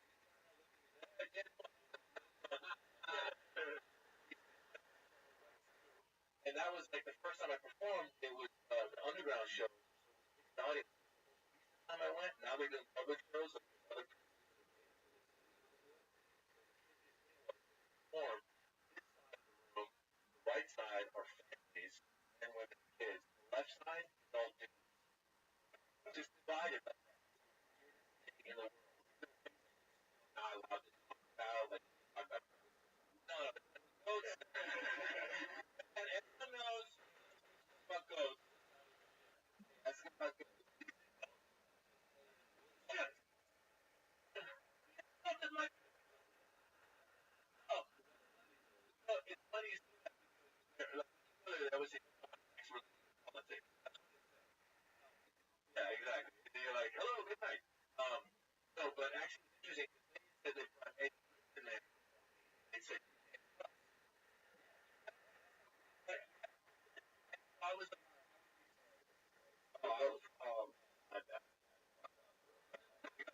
you can't do it. Yes. This was crazy. They told me that I asked them. I was running by them. I referenced like 45 minutes. Like I'm not sure. All the side guys were all like they wanted. He was like, fuck it. He cut 15 minutes. Guys on the left, all the guys were loving it. Shocked. That a little bit because I did a couple references. I said, right half, like, I can't believe it. Then I would right half, plastic.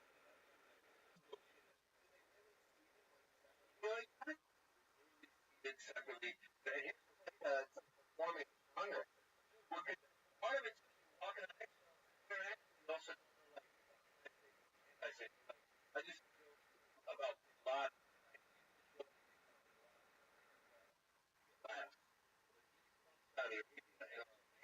actually a prominent family. It's like, imagine if the Kennedys had someone done that shit. Not the Kennedys. Like, it's like a fuck. What?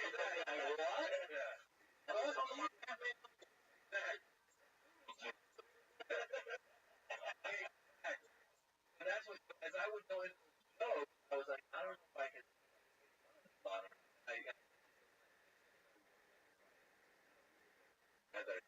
But overall, comedy is actually all over the book. Yeah. So all these guys know. I love it. All right. Hey guys, we're comedians get 60 seconds. Seconds up to you go to stop. Oh, yeah, that right? That's at the same volume level with everything else. Okay. Well, that means we gotta wrap it up. You hear that cat. Don't go any longer than that, or else you're gonna bring out the angry West Hollywood.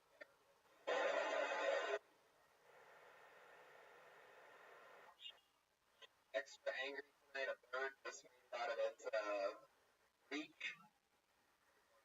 There. So let's get started. Well, Tony, episode 66. So the bucket we go. A lot of first-timers, a lot of funny regulars. Where we start. Amir. I know this guy. He's a narrow.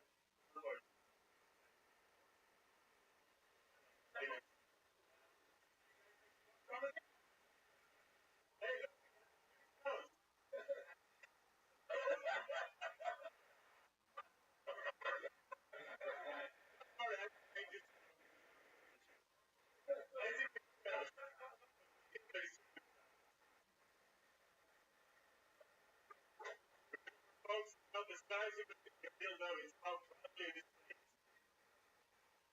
If you guys want to purchase dildos after the show, I can give you a discount. Wow. First thing I'm going to say is, Maz, I'm sorry you had to see that.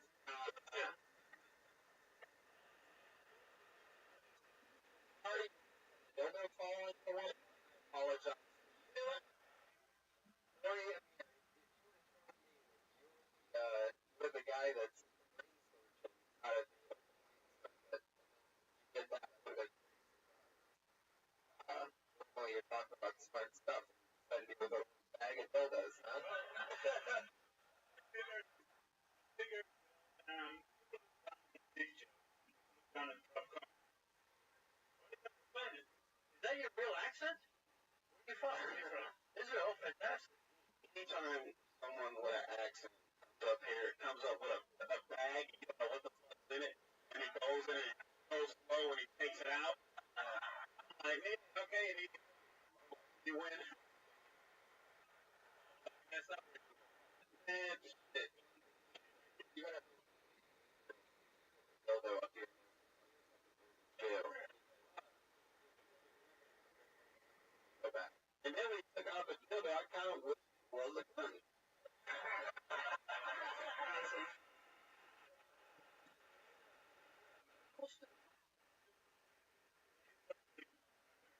You're a neuroscientist. You're an Israeli neuroscientist. You talk about that. That's interesting. There's not a lot of neuroscientists, Israeli neuroscientists stand up. You know any? I mean, no, not first. That's a good point of view. Science. I want to finish that shit. Smart. Are you crazy? Smart for that shit. That's what I'm saying. I would. Yeah. Oh, I'm version of. No, no. It's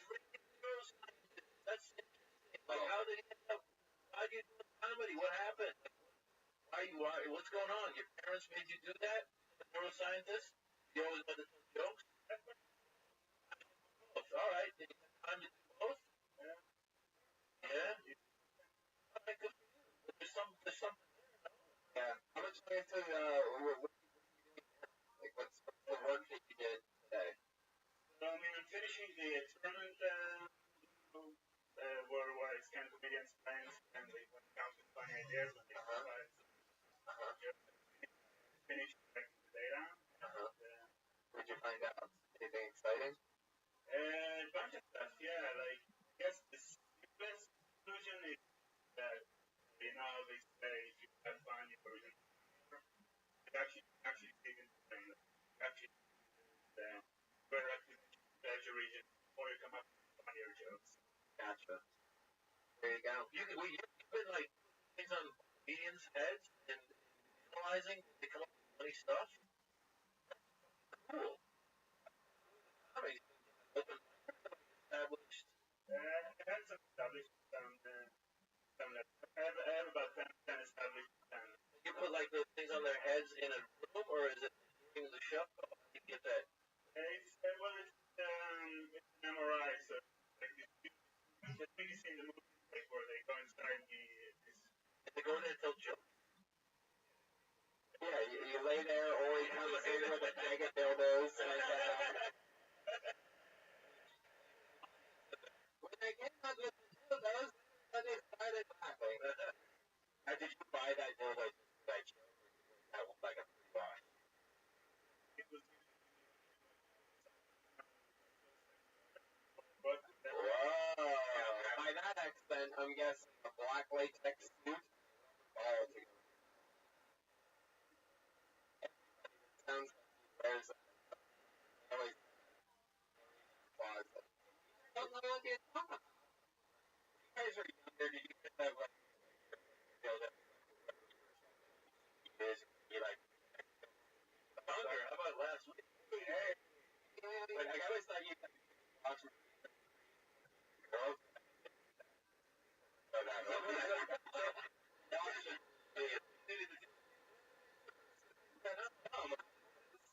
Somebody's got one of those big things. Every time we go, oh, I just got this. Right. I need come on, man. $7.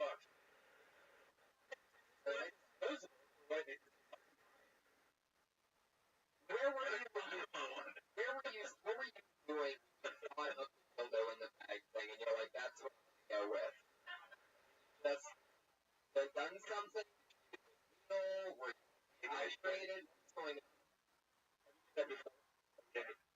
Like, so you had a set list and it was like politics. So you had your dildos and your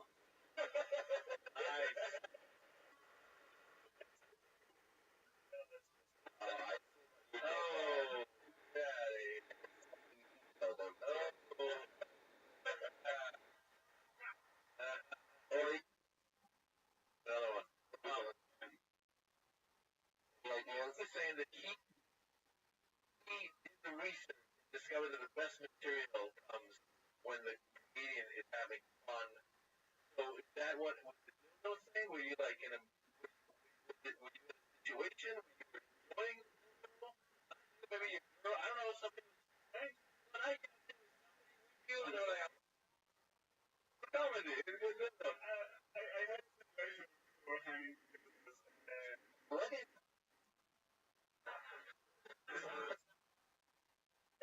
this sex. It would be more fun, but the only thing they were just handing dildos.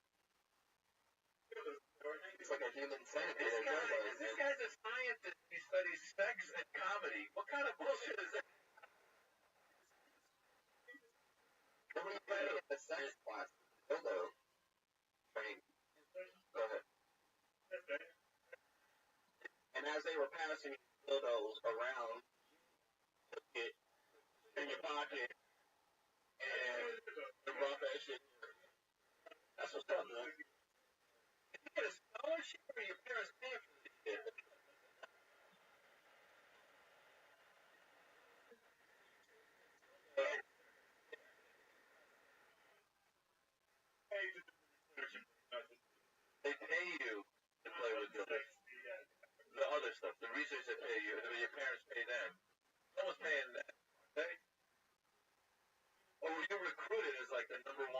researcher. Taxes. There you go. Whoa. Angry taxpayer out there in the crowd. A real town hall. It's on.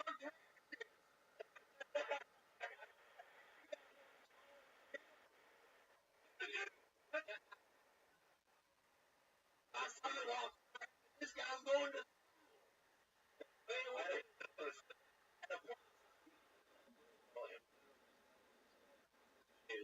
Yeah, he really. Or he went for it. Hey, in comedy, I'm pressure. That's true. But not the elbow in the back. Don't do that shit no more. Corey, thank you so much. Thank you. Go off mic and Corey in here. It's a thing and started stand up.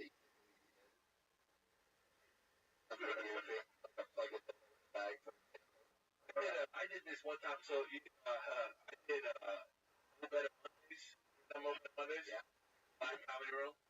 And I'd done the one on Chocolate Sundays. Yep. The Laugh Factory Black Comedy Room. Yep.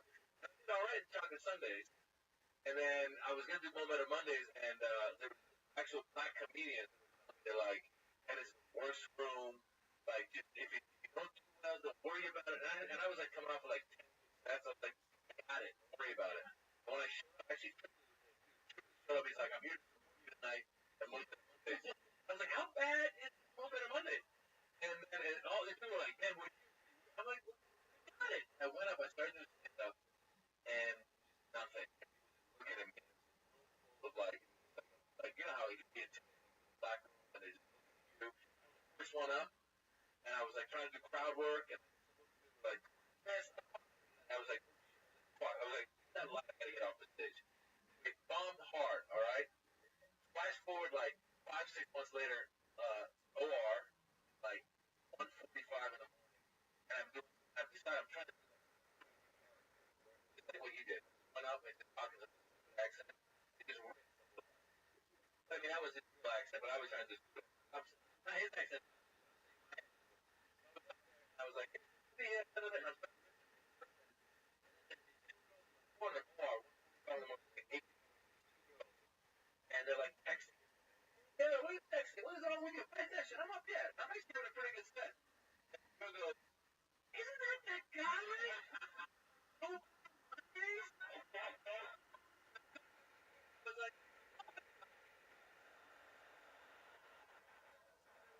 I said, yeah, but you're that guy. I go, I don't know what he said. Funny. Sunday. On Tuesday. Taking them off on Wednesday. Tuesday. Friday. Friday. Sunday.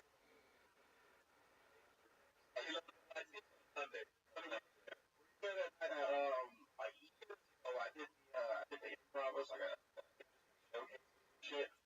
I didn't know it was a showcase.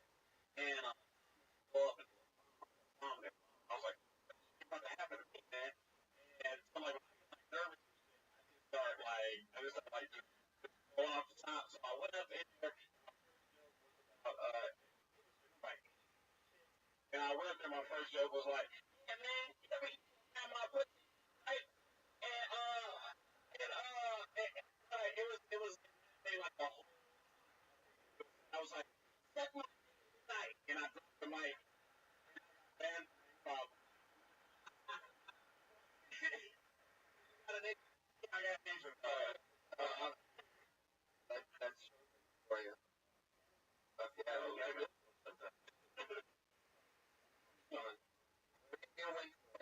the show so far. We're gonna see how we follow Dodo's bag.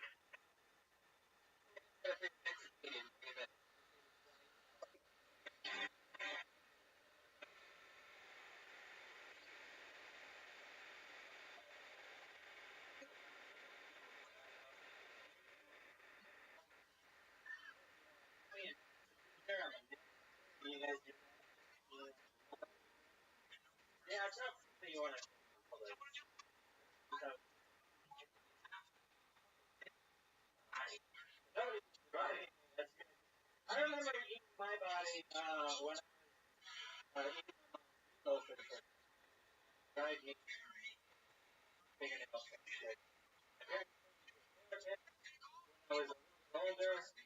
And I was in the therapist, and the therapist was like, I think you tell your females because for services there's not going to be enough sex. That's you know, so I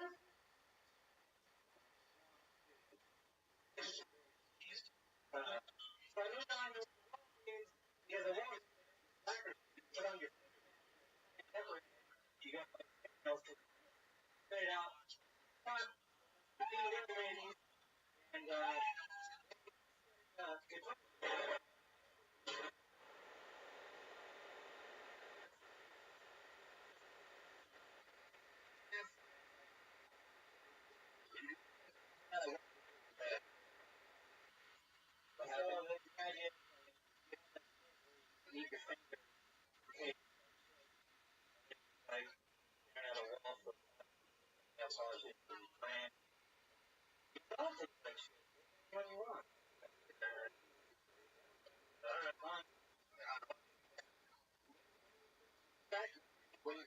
what are you talking about? What are you saying? How old were you? I like the whole time in it. So like really little long. I'm not going to say is alright, so totally. Like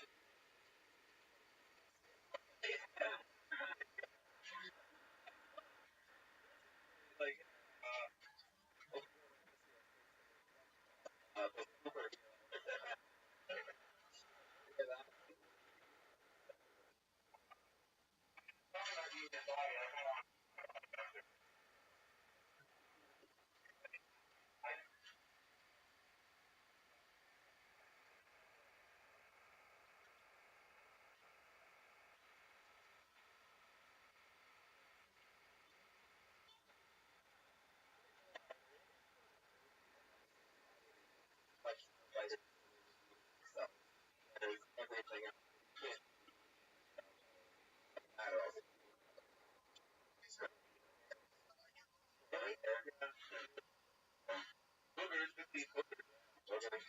Yeah. Do that. I just thought other than like we're not that bad. Well, part of the fingernail thing is it doesn't hurt. That's why. But it was I can relate. Everybody, not people we did that. Like you pass and finish, you actually right. Yeah.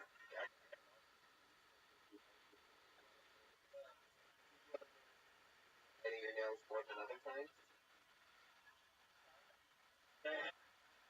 More than yeah.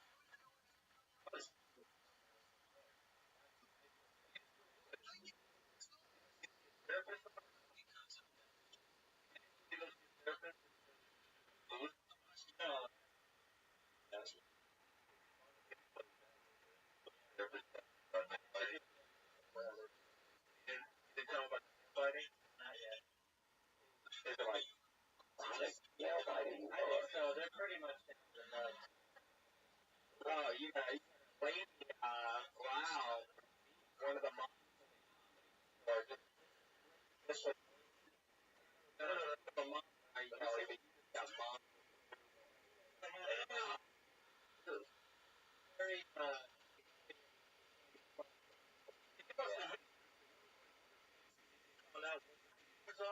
would have metric not even have a lot. You know, is it usually because is it just you're nervous or yeah, you let it right. Yeah. You don't think you make it worse. What about your toenails? Yeah. Make it long? People that problem. What? I used to buy my toenails long. Oh,